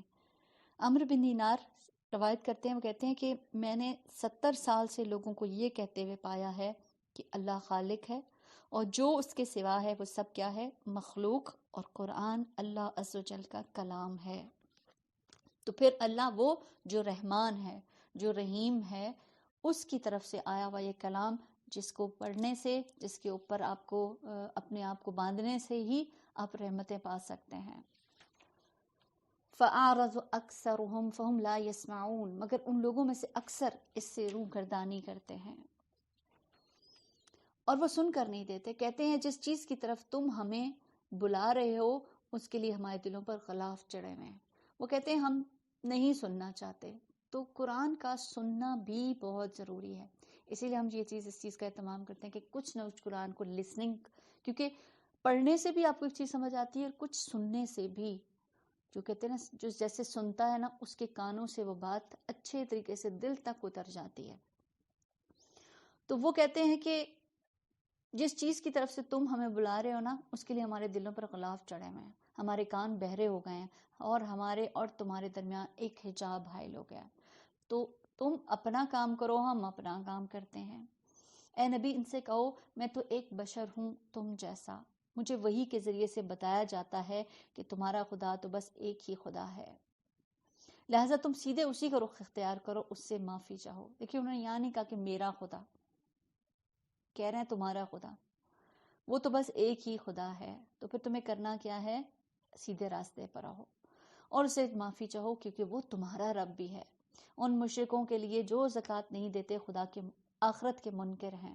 تو زکوٰۃ کو کفر کے لیے خاص کر دیا گیا کہ انسان کو اپنا مال بہت پیارا ہوتا ہے اور یہ مال وہ جب اس کے ساتھ وہ ایسے چمٹا ہوتا ہے نا جیسے آپ کے لیے بہت ایک محبوب چیز ہوتی ہے، تو جب وہ مال کو خرچ کرتا ہے تو اس کے اندر ایک ثابت قدمی آ جاتی ہے، اس کا دل چمکنے لگتا ہے. اور جب وہ خرچ نہیں کرتا نا تو اس کے دل میں پھر اندھیرے ہو جاتے ہیں اور پھر وہ کفر کے اندھیروں میں بدل جاتے ہیں. رہے وہ لوگ جنہوں نے مان لیا، نیک اعمال کیے، ان کے لیے یقیناً ایسا اجر ہے جس کا سلسلہ کبھی ٹوٹنے والا نہیں. اے نبی صلی اللہ علیہ وسلم ان سے کہو کیا تم اس خدا سے کفر کرتے ہو اور دوسروں کو اس کا ہمسر ٹھہراتے ہو جس نے زمین کو 2 دنوں میں بنا دیا؟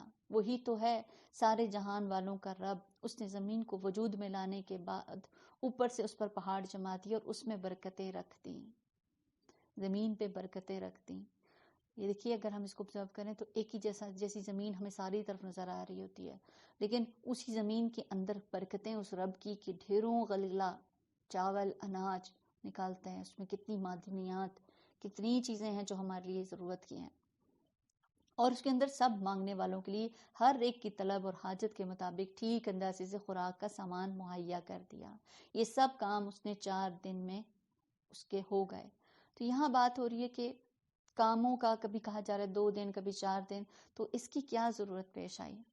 تو یہاں چیز سمجھانے کی جا رہی ہے کہ چیزوں کو سٹیپس کے ساتھ کیا جانا، یعنی کہ تدریج کے ساتھ کیا جانا، کام کو تحمل کے ساتھ کیا جانا، کہ ہمیں اپنے کام کو ٹائم دینا چاہیے، اس کو تحمل کے ساتھ کرنا چاہیے، سٹیپ بائی سٹیپ کرنا چاہیے. یہ اللہ کی محبوب صفات میں سے ہے کہ انسان تحمل والا ہو، ہر چیز میں جلدی نہیں ہونی چاہیے. یاد رکھیے تحمل مزاجی اللہ کی طرف سے ہے. نبی پاک صلی اللہ علیہ وسلم نے فرمایا تحمل مزاجی اللہ کی طرف سے اور جلد بازی شیطان کی طرف سے. تو سب سے اہم عبادت ہماری نماز، جس میں ہمیں صبر، تحمل، برداشت کی ضرورت ہوتی ہے. اور آپ نے وہ حدیث بار بار سنی ہوگی کہ ایک شخص جلدی سے نماز پڑھنے لگا نبی پاک صلی اللہ علیہ وسلم کے سامنے، اور پڑھنے کے بعد پھر وہ آپ کے پاس سطح سلام کرتا ہے، آپ اس کو جواب دیتے ہیں اور آپ اس کو کہتے ہیں جاؤ تم نماز دوبارہ پڑھو، تمہاری نماز نہیں ہوئی. دوسری بار جاتا ہے، تیسری بار جاتا ہے، اور آخر وہ کہتا ہے کہ اس ذات کی قسم جس نے آپ کو حق کے ساتھ بھیجا ہے، میں اس سے بہتر طریقہ نہیں جانتا، آپ مجھے بتا دیں. تو آپ صلی اللہ علیہ وسلم فرمایا جب تم نماز کے لیے کھڑے ہو تکبیر کہو، تو پھر جب تم کھڑے ہو جاؤ تو تلاوت کر دو، پھر جب تم اس کو پڑھ چکو تو پھر رکوع کے لیے جاؤ، اور رکوع میں اطمینان سے، ہمارا ہوتا ہے رکوع میں گئے اور آئے، رکوع کو اطمینان سے کرو، پھر سر اٹھاؤ اور پھر اطمینان سے سیدھے کھڑے ہو جاؤ، پھر اس کے بعد سجدہ کرو، یہاں تک کہ سجدہ بھی جب اطمینان ہو جائے تو پھر اٹھو، اور یہاں تک کہ اطمینان سے جب بیٹھ جاؤ تو اسی طرح اپنی نماز کو پورا کرو. تو یہاں سے بھی تحمل مزاجی کا پتہ چلتا ہے کہ نماز میں جب انسان کو اطمینان کی عادت ہو جاتی ہے نا تو پھر عام زندگی میں بھی اس کے اندر ایک ٹھہراؤ آ جاتا ہے.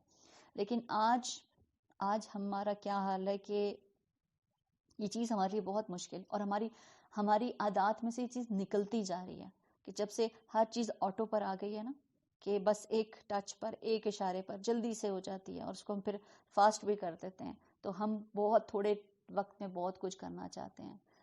تو اس میں پھر کیا ہے کہ تحمل مزاجی اس کی بہت سخت ضرورت ہے. اور اللہ تعالیٰ کے نظام کو بھی ہم دیکھتے ہیں کہ کہاں تو وہ ایک کن سے بھی کر سکتا ہے، لیکن اس نے کائنات کی تخلیق میں بھی سٹیپس لیے ہیں. پھر وہ آسمان کی طرف متوجہ ہوا، اس وقت وہ محض دھواں تھا. اس نے آسمان اور زمین سے کہا وجود میں آ جاؤ، خواہ تم چاہو یا نہ چاہو. انہوں نے کہا ہم آگے، فرما برداروں کی طرح. تو تخلیق کے مراحل جو ہمیں حدیث سے پتہ چلتے ہیں صحیح مسلم کی روایت ہے، اللہ نے مٹی کو ہفتے کے دن پیدا کیا، پہاڑوں کو اتوار کے دن، درختوں کو پیر کے دن پیدا کیا، مکروہات کو منگل کے دن پیدا کیا، نور کو بدھ کے دن پیدا کیا، جمعرات کے دن زمین میں چوپائے پھیلائے، اور آدمی کو جمعے کے دن عصر کے بعد مخلوق میں سب سے آخر میں جمعے کی گھڑی میں سے آخری گھڑی میں یعنی کہ عصر اور مغرب کے درمیان پیدا کیا۔ تو یہ سب چیزیں سٹیپس کے ساتھ ساتھ ہوئیں۔ فَقَضَاهُنَّ سَبْعَ سَمَاوَاتٍ فِي يَوْمَيْنِ وَأَوْحَى فِي كُلِّ سَمَاءٍ أَمْرَهَا وَزَيَّنَّا السَّمَاءَ الدُّنْيَا بِمَصَابِيحَ وَحِفْظًا ذَلِكَ تَقْدِيرُ الْعَزِيزِ الْعَلِيمِ، آیت نمبر 12 سورۃ حامیم السجدہ۔ تب اس نے 2 دن کے اندر 7 آسمان بنا دیے، اور ہر آسمان پر اس کا قانون وحی کر دیا۔ آسمان دنیا کو ہم نے چراغوں سے آراستہ کیا، اسے خوب محفوظ کر دیا۔ یہ سب کچھ ایک زبردست علیم ہستی کا منصوبہ ہے۔ اب اگر یہ لوگ منہ موڑتے ہیں تو ان سے کہہ دو میں تم کو اسی طرف ایک اچانک ٹوٹ پڑنے والے عذاب سے ڈراتا ہوں، جیسا عاد اور سمود پر نازل ہوا تھا، جب خدا کے رسول ان کے پاس آ گئے اور پیچھے اور ہر طرف سے آئے اور انہیں سمجھایا کہ اللہ کے سوا کسی کی بندگی نہ کرو، تو انہوں نے کہا ہمارا رب چاہتا تو فرشتے بھیجتا، لہٰذا ہم اس بات کو نہیں مانتے جس کے لیے تم بھیجے گئے ہو۔ عاد کا حال یہ تھا کہ وہ زمین میں کسی حق کے بغیر بڑے بن بیٹھے۔ حقیقت تو یہ کہ زمین میں کیا اور آسمان میں کسی کو حق ہے ہی نہیں کہ وہ بڑا بنے، یہ صرف اللہ سبحانہ تعالیٰ کی ہے۔ کون ہے ہم سے زیادہ زور آور؟ ان کو یہ نہ سوچا کہ جس خدا نے ان کو پیدا کیا وہ ان سے زیادہ زور آور ہے۔ وہ ہماری آیات کا انکار ہی کرتے رہے، آخر کار ہم نے چند منحوس دنوں میں سخت طوفانی ہوا ان پر بھیج دی تاکہ انہیں دنیا ہی کی زندگی میں ذلت اور رسوائی کے عذاب کا مزہ چکھا دے، اور آخرت کا عذاب تو اس سے بھی زیادہ رسوا کن ہے، وہاں کوئی ان کی مدد کرنے والا نہ ہوگا۔ وَأَمَّا ثَمُودُ فَهَدَيْنَاهُمْ فَاسْتَحَبُّوا الْعَمَى عَلَى الْهُدَى فَأَخَذَتْهُمْ صَاعِقَةُ الْعَذَابِ الْهُونِ بِمَا كَانُوا يَكْسِبُونَ۔ رہے سمود تو ان کے سامنے ہم نے راہ راست پیش کیا، مگر انہوں نے راستہ دیکھنے کے بجائے اندھا بنا رہنا پسند کیا۔ آخر ان کے کرتوتوں کی بدولت ذلت کا عذاب ان پر ٹوٹ پڑا، اور ہم نے ان لوگوں کو بچا لیا جو ایمان لائے تھے اور گمراہی اور بدعملی سے پرہیز کرتے تھے۔ ذرا اس وقت خیال کرو جب اللہ کے یہ دشمن دوزخ کی طرف جانے کے لیے گھیر لائے جائیں گے، ان کے اگلوں کو پچھلوں کے آگے کے آنے تک روک کر رکھا جائے گا، یعنی جیسے گروہ در گروہ کی بات ہے نا کہ ان کو ڈالا جائے گا۔ پھر جب سب وہاں پہنچ جائیں گے تو ان کے کان اور ان کی آنکھیں اور ان کے جسم کی کھالیں ان پر گواہی دیں گی کہ وہ دنیا میں کیا کچھ کرتے رہے۔ تو انسان ساری زندگی اس بدن کا خیال رکھتا ہے، اسی کے آرام کا، اسی کے زیب و زینت کا، تمام ضروریات پوری کرتا ہے۔ قیامت کے دن یہی بدن انسان کے ساتھ بے وفائی کرے گا اور انسان کے خلاف گواہی دے گا۔ اگر ان کے ساتھ برے کام کیے، ان کے ذریعے سے کیے، کھالیں گواہی دیں گی، آنکھیں، کان، یہ سب چیزیں، کیونکہ عموماً گناہ بھی انسان انہی چیزوں سے کرتا ہے، انہی اعضاء کو استعمال کرتا ہے۔ وہ اپنے جسم کی کھالوں سے کہیں گے تم نے ہمارے خلاف کیوں گواہی دی؟ وہ جواب دیں گے ہمیں اسی خدا نے گواہی دی ہے، ہمیں اسی خدا نے گویائی دی ہے جس نے ہر چیز کو گویا کر دیا۔ اسی نے تم کو پہلی مرتبہ پیدا کیا تھا، اب اسی کی طرف تم واپس لائے جا رہے ہو۔ تم دنیا میں جرائم کرتے وقت جب چھپتے تھے تو تمہیں یہ خیال نہ تھا کہ کبھی تمہارے اپنے کان، تمہاری آنکھیں، تمہارے جسم کی کھالیں تم پر گواہی دیں گی، استغفر اللہ، بلکہ تم نے یہ سمجھا تھا تمہارے بہت سے اعمال کی کہ اللہ کو بھی خبر نہیں۔ تمہارا یہی گمان جو تم نے اپنے رب کے ساتھ کیا تمہیں لے ڈوبا، اسی کی بدولت تم خسارے میں پڑ گئے۔ تو برا گمان سے مطلب یہ خوش فہمیوں والا کہ ہم کسی کی چیز کے بارے میں اچھا گمان تو رکھتے ہیں، لیکن اگر وہ عمل نہیں ہے اس میں تو پھر وہ خوش فہمی ہی بن جاتی ہے۔ تو یاد رکھیے کوئی بھی انسان کی سوچ ہوتی ہے نا، خیال، تو وہ انسان کو ڈرائیو کرتا ہے۔ حسن بصری کہتے ہیں کہ کچھ لوگوں کو ان کی آرزوؤں نے غفلت میں ڈالے رکھا، یہاں تک کہ وہ دنیا سے اس حال میں نکلے کہ ان کے لیے ایک بھی نیکی نہیں تھی۔ تو جب خیال ہی نہیں تو پھر نیکی کہاں سے کریں گے؟ یاد رکھیے صرف آرزوؤں پر جنت نہیں ملتی، جنت میں جانے کے لیے عمل چاہیے، اور پھر یہ بھی چیز کہ عمل بھی اتنے ہوں، اچھے عمل اتنے ہوں کہ کم از کم برے عمل سے زیادہ تو ہوں تاکہ آپ اللہ کی رحمت میں شامل ہو سکیں۔ اس حالت میں وہ صبر کریں یا نہ کریں، آگ ہی ان کا ٹھکانہ ہوگی۔ اگر رجوع کا موقع چاہیں گے تو کوئی موقع انہیں نہ دیا جائے گا۔ ہم نے اس پر ایسے ساتھی مسلط کر دیے تھے جو انہیں آگے اور پیچھے سے ہر چیز خوشنما بنا کر رکھتے تھے، کہ بعض لوگ دوستوں کی شکل میں دشمن ہوتے ہیں، وہ آپ کے غلط کاموں پر خوش ہوتے ہیں، آپ کی جھوٹی تعریفیں کرتے ہیں، نیکی کے رستے میں جانے سے آپ کے لیے رکاوٹ بن جاتے ہیں۔ تو برا ہم نشین صرف ہمیں برائیوں ہی نہیں دکھاتا بلکہ ان برائیوں کو خوشنما کر کے دکھاتا ہے۔ تو اللہ تعالیٰ سے پناہ مانگتے ہیں ہم، اللہ تعالیٰ ایسا کسی دوست، حالانکہ دوست تو وہ ہوتا ہے کہ ایک آئینے کی طرح ہوتا ہے، اور آئینہ ہمیشہ سچ بولتا ہے، وہ کبھی جھوٹ نہیں بولتا۔ آخرکار ان پر بھی وہی فیصلہ عذاب چسپاں ہو کر رہا جو اس سے پہلے گزرے ہوئے جنوں اور انسانوں کے گروہوں پر چسپاں ہو چکا، یقیناً وہ خسارے میں رہ جانے والے ہیں۔ وقال الذين كفروا لا يسمعوا لهذا القرآن والغوا فيه لعلكم تغلبون، آیت نمبر 26 سورۃ حامیم السجدہ۔ یہ منکرین حق کہتے ہیں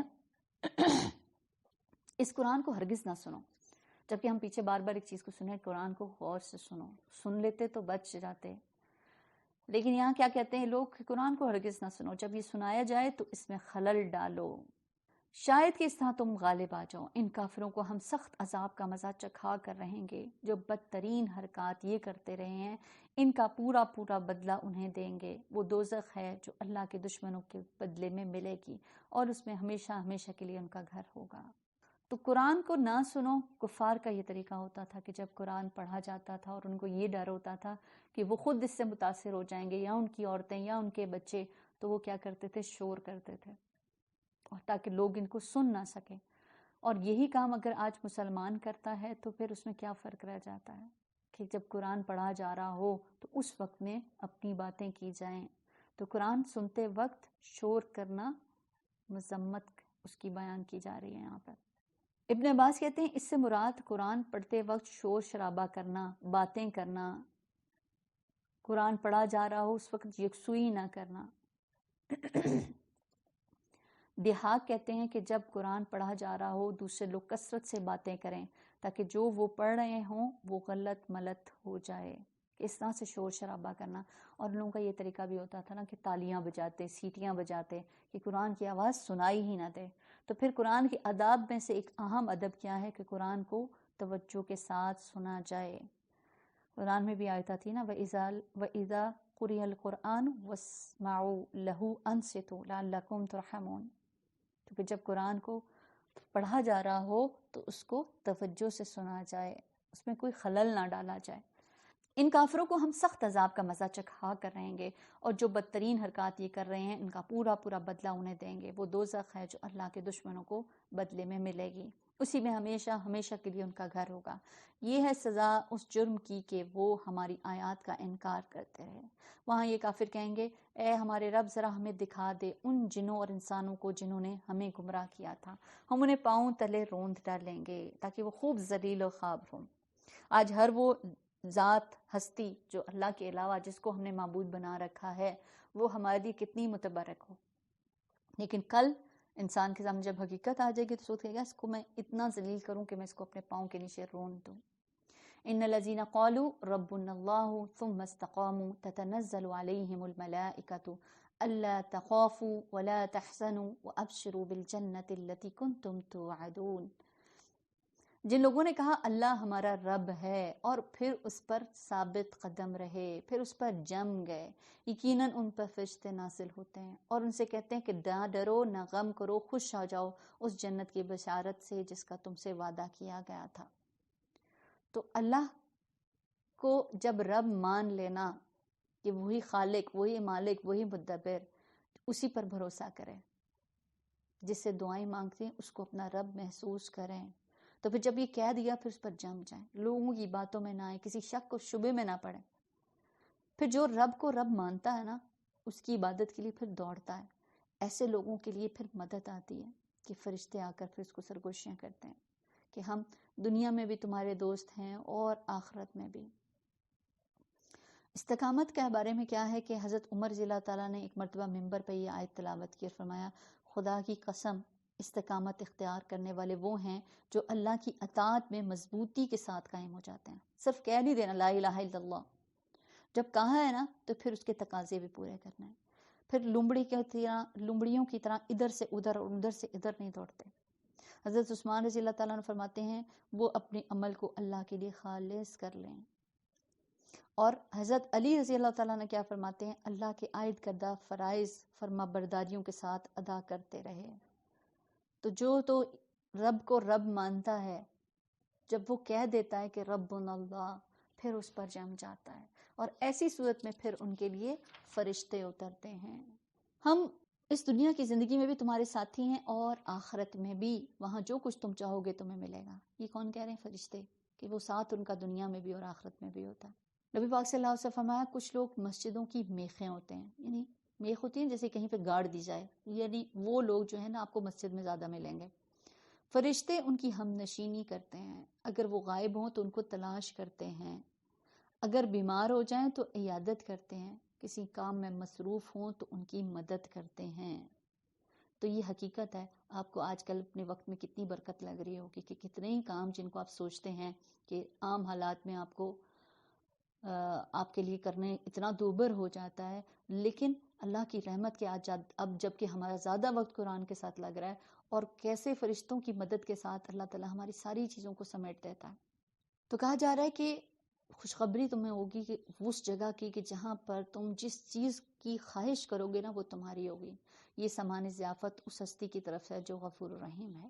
اس شخص کی بات سے اچھی بات اور کس کی ہوگی جس نے اللہ کی طرف بلایا اور نیک عمل کیے اور کہا کہ میں مسلمان ہوں. بہترین بات، سب سے اچھی بات کہ لوگوں کو اللہ کے ساتھ جوڑنے والا ہو، خود بھی اچھے کام کرنے والا ہو، ایسے ہی شخص کامیاب ہے. اور اے نبی، نیکی اور بدی یکساں نہیں ہے، تم بدی کو اس کی نیکی سے دور کرو جو بہترین ہو. نیکی اور بدی ایک جیسی نہیں ہے، اور بدی کو دور کرنے کا طریقہ کیا ہے؟ بدی نہیں ہے کہ انسان اسی کے لیول پر آ جائے. مومن کیا کرتا ہے؟ وہ برائی کو نیکی سے دور کرتا ہے. تم دیکھو کہ تمہارے ساتھ جس کی عداوت پڑی ہوئی تھی وہ جگری دوست بن جائے گا. اور یہ وہ واحد طریقہ کہ جس سے آپ کے دشمن بھی آپ کے دوست بن جاتے ہیں، کہ جب آپ اس کی برائی کا بدلہ اچھائی کے ساتھ دیتے ہیں. یہ صرف نصیب نہیں ہوتی مگر ان لوگوں کو جو صبر کرنے والے ہیں. لیں جی، یہاں چیز کیا سمجھ آ گئی ہے کہ صبر کرنے والے ہی یہ والا کام کر سکتے ہیں. کون سا کام؟ برائی کو اچھائی سے دور کرنے والا. اور یہ مقام حاصل نہیں ہوتا مگر ان لوگوں کو جو بڑے نصیب والے ہیں. یعنی صبر کرنے والے بہت نصیب والے لوگ ہیں. ذو حظ عظیم. وَإِمَّا يَنزَغَنَّكَ مِنَ الشَّيْطَانِ نَزْغٌ فَاسْتَعِذْ بِاللَّهِ. اگر تم شیطان کی طرف سے کوئی اکساہٹ محسوس کرو تو اللہ کی پناہ مانگ لو. اتنے اچھے کام کرنے والے بھی کبھی کبھی ان کو بھی وسوسہ آ سکتا ہے، اور وسوسہ انسان کے اندر شک اور بے یقینی پیدا کر دیتا ہے، اور انسان آہستہ آہستہ اس راستے کو چھوڑنے لگتا ہے. تو ایسے میں پھر کیا کرنا ہے؟ شیطان کو برا بھلا نہیں کرنا بلکہ اللہ کی پناہ میں آ جانا ہے. عموماً ہم یہ ہوتا ہے نا، کوئی چیز ہم سے غلط ہو جاتی ہے تو ہمیں احساس ہوتا ہے کہ یہ تو شیطان کا وسوسہ تھا، اور اس میں پھر ہم شیطان کے لیے کچھ برے لفظ بولنے لگتے ہیں. آپ صلی اللہ علیہ وسلم فرمایا تم شیطان کو برا بھلا نہ کہو، اس کے شر سے اللہ کی پناہ مانگو. تو پھر جب بھی ایسا کچھ معاملہ ہو تو پھر کیا کرنا ہے؟ کچھ ایسے الفاظ استعمال نہیں کرنا جس سے شیطان خوش ہوتا ہے. آپ کو پتہ ہے ایک مرتبہ ایک شخص نبی صلی اللہ علیہ وسلم کے ساتھ سواری میں تھا. سواری کو ٹھوکر لگتی ہے تو اس کے منہ سے ایک دم نکلتا ہے کہ شیطان ہلاک ہو. آپ صلی اللہ علیہ وسلم فرماتے ہیں کہ ایسا مت کہو، کیونکہ جب تم ایسا کہتے ہو نا تو شیطان پھول ہو جاتا ہے، وہ خوش ہوتا ہے کہ میں نے واقعی اس بندے کو نقصان پہنچا دیا. لیکن کیا کہو تم؟ بسم اللہ کہو. اور جب تم بسم اللہ کہتے ہو تو وہ مکھی کی طرح سکڑ جاتا ہے. تو پھر تعوذ شیطان کے حملوں کا توڑ ہے، اور بسم اللہ پڑھنے سے شیطان سکڑ جاتا ہے. اِنَّهُ هُوَ السَّمِيعُ الْعَلِيمُ. وہ سب کچھ سنتا اور جانتا ہے. اللہ کی نشانیوں میں سے یہ رات اور دن اور سورج اور چاند. سورج اور چاند کو سجدہ نہ کرو بلکہ اللہ کو سجدہ کرو. یعنی سمجھا دیا گیا یہ سارا جو دن رات بدلے جاتے ہیں، یہ سورج اور چاند ہے، یہ سب اللہ کی تخلیق ہے، یہ معبود نہیں ہے، ان کے آگے مت جھکو. جس نے انہیں پیدا کیا ہے وہی اس قابل ہے کہ اس کے سامنے سجدہ کیا جائے، اگر فی الواقع تم اسی کی عبادت کرنے والے ہو۔ لیکن اگر یہ لوگ غرور میں آ کر اپنی ہی بات پر اڑے رہیں تو پرواہ نہیں، جو فرشتے تیرے رب کے مقرب ہیں اور وہ شب و روز اس کی تسبیح کر رہے ہیں وہ کبھی نہیں تھکتے۔ اللہ کی نشانیوں میں سے ایک یہ ہے کہ تم دیکھتے ہو زمین سونی پڑی ہوتی ہے، پھر جو ہی کہ ہم اس پر پانی برساتے ہیں یکا یک وہ پھول اٹھتی ہے۔ یقیناً جو خدا اس مری ہوئی زمین کو جلا اٹھاتا ہے وہ مردوں کو بھی زندہ بخشنے والا ہے، یقیناً وہ ہر چیز پر قادر ہے۔ جو لوگ ہماری آیات کو الٹے معنی پہناتے ہیں وہ ہم سے کچھ چھپے ہوئے نہیں۔ خود ہی سوچ لو کہ آیا وہ شخص بہتر ہے جو آگ میں جھونکا جانے والا ہے یا وہ جو قیامت کے روز امن کی حالت میں حاضر ہوگا۔ کرتے رہو جو کچھ تم چاہو، تمہاری ساری حرکتوں کو اللہ دیکھ رہا ہے۔ یہ وہ لوگ ہیں جن کے سامنے کلام نصیحت آیا تو انہوں نے اسے ماننے سے انکار کر دیا، مگر حقیقت یہ ہے کہ ایک زبردست کتاب ہے، باطل نہ سامنے سے اس پر آ سکتا ہے نہ پیچھے سے، یہ ایک حکیم اور حمید کی نازل کردہ چیز ہے۔ اے نبی صلی اللہ علیہ وسلم، تم سے جو کچھ کہا جا رہا ہے اس پہ کوئی چیز بھی ایسی نہیں جو تم سے پہلے گزرے ہوئے رسولوں سے نہ کہی جا چکی ہو۔ بے شک تمہارا رب بڑا درگزر کرنے والا ہے اور اس کے ساتھ بہت بڑی دردناک سزا دینے والا ہے۔ اگر ہم اس قرآن کو عجبی قرآن بنا کر بھیجتے تو یہ لوگ کہتے کیوں نہ اس کی آیات کھول کر بیان کی گئیں۔ کیا عجیب بات نہیں ہے کہ کلام عجمی اور مخاطب عربی؟ ان سے کہو یہ قرآن ایمان لانے والوں کے لیے ہدایت اور شفا ہے۔ قرآن ہدایت اور شفا ہے کہ آپ کو قرآن جو ہے نا آپ کے اندر سے شکوک اور شبہات کو نکال دیتا ہے، آپ کی کنفیوژنس کو ختم کر دیتا ہے، حتیٰ کہ جسمانی بیماریوں کو بھی دور کر دیتا ہے، کہ قرآن تمام بیماریوں کی مکمل شفا ہے، چاہے وہ دل کی ہوں یا جسمانی ہوں، دنیا سے متعلق ہوں یا آخرت سے، لیکن ہر شخص اس سے شفا حاصل نہیں کر پاتا۔ تو ان چیزوں کو سمجھنے کی ضرورت ہے کہ ہم اس سے نور ہو کے کہیں اور سے شفا حاصل کرنے کی کوشش کریں، کہ اللہ تعالیٰ نے ہر چیز کی شفا اس میں رکھ دی ہے، ہر چیز کی۔ کسی قسم کی بھی آپ کو تکلیف ہوتی ہے نا، اور سب سے بڑی تکلیف انسان کی روحانیت کی تکلیف ہے، انسان کے دلوں کا بے اطمینان ہونا ہے، وہ آپ کو اسی سے ملے گی۔ مگر جو لوگ ایمان نہیں لاتے ان کے لیے کانوں کی ڈانٹ اور آنکھوں کی پٹی ہے، ان کا حال تو ایسا ہے جیسے ان کو دور سے پکارا جا رہا ہو۔ اس سے پہلے ہم نے موسیٰ کو کتاب دی تھی، اس کے معاملے میں بھی یہی اختلاف ہوا تھا۔ اگر تیرے رب نے پہلے ہی ایک بات طے نہ کر دی ہوتی تو ان اختلاف کرنے والوں کے درمیان فیصلہ چکا دیا جاتا۔ حقیقت یہ ہے کہ یہ لوگ اس کی طرف سے سخت اضطراب انگیز شک میں پڑے ہیں۔ جو کوئی نیک عمل کرے گا اپنے لیے اچھا کرے گا، وما ربک بظلام للعبید، تو جو بدی کرے گا اس کا وبال اسی پر، اور تیرا رب اپنے بندوں کے حق میں ظالم نہیں ہے۔ چلیے جی دعا کر لیتے ہیں۔ اے اللہ، ہم تجھ سے دین میں ثابت قدمی، ہدایت پر پختگی کا سوال کرتے ہیں۔ ہم تجھ سے تیری رحمت کو واجب کرنے والی، تیری مغفرت کو لازم کرنے والے امور کا سوال کرتے ہیں۔ ہم تجھ سے تیری نعمتوں کا شکر ادا کرنے اور اچھے انداز سے عبادت کرنے کا سوال کرتے ہیں۔ ہم تجھ سے قلب سلیم اور سچی زبان کا سوال کرتے ہیں۔ ہم تجھ سے ہر اس بھلائی کا سوال کرتے ہیں جسے تو جانتا ہے، اور ہر اس برائی سے تیری پناہ چاہتے ہیں جو تیرے علم میں ہے، اور تجھ سے ان تمام گناہوں کی بخشش چاہتے ہیں جو تیرے علم میں ہیں، بے شک تو غیبوں کو خوب جاننے والا ہے۔ اللہم انا نسألک الثبات فی الامر والعزیمۃ علی الرشد، ونسألک موجبات رحمتک وعزائم مغفرتک، ونسألک شکر نعمتک وحسن عبادتک، ونسألک قلبا سلیما ولسانا صادقا، ونسألک من خیر ما تعلم ونعوذ بک من شر ما تعلم، ونستغفرک لما تعلم انک انت علام الغیوب۔ سبحانک اللہم وبحمدک، نشہد ان لا الہ الا انت، نستغفرک ونتوب الیک۔ اللہم صلی علی محمد۔ سبحان ربک رب العزت عما یصفون، وسلام علی المرسلین، والحمد للہ رب العالمین۔ اللہ آمین۔ السلام علیکم ورحمۃ اللہ وبرکاتہ۔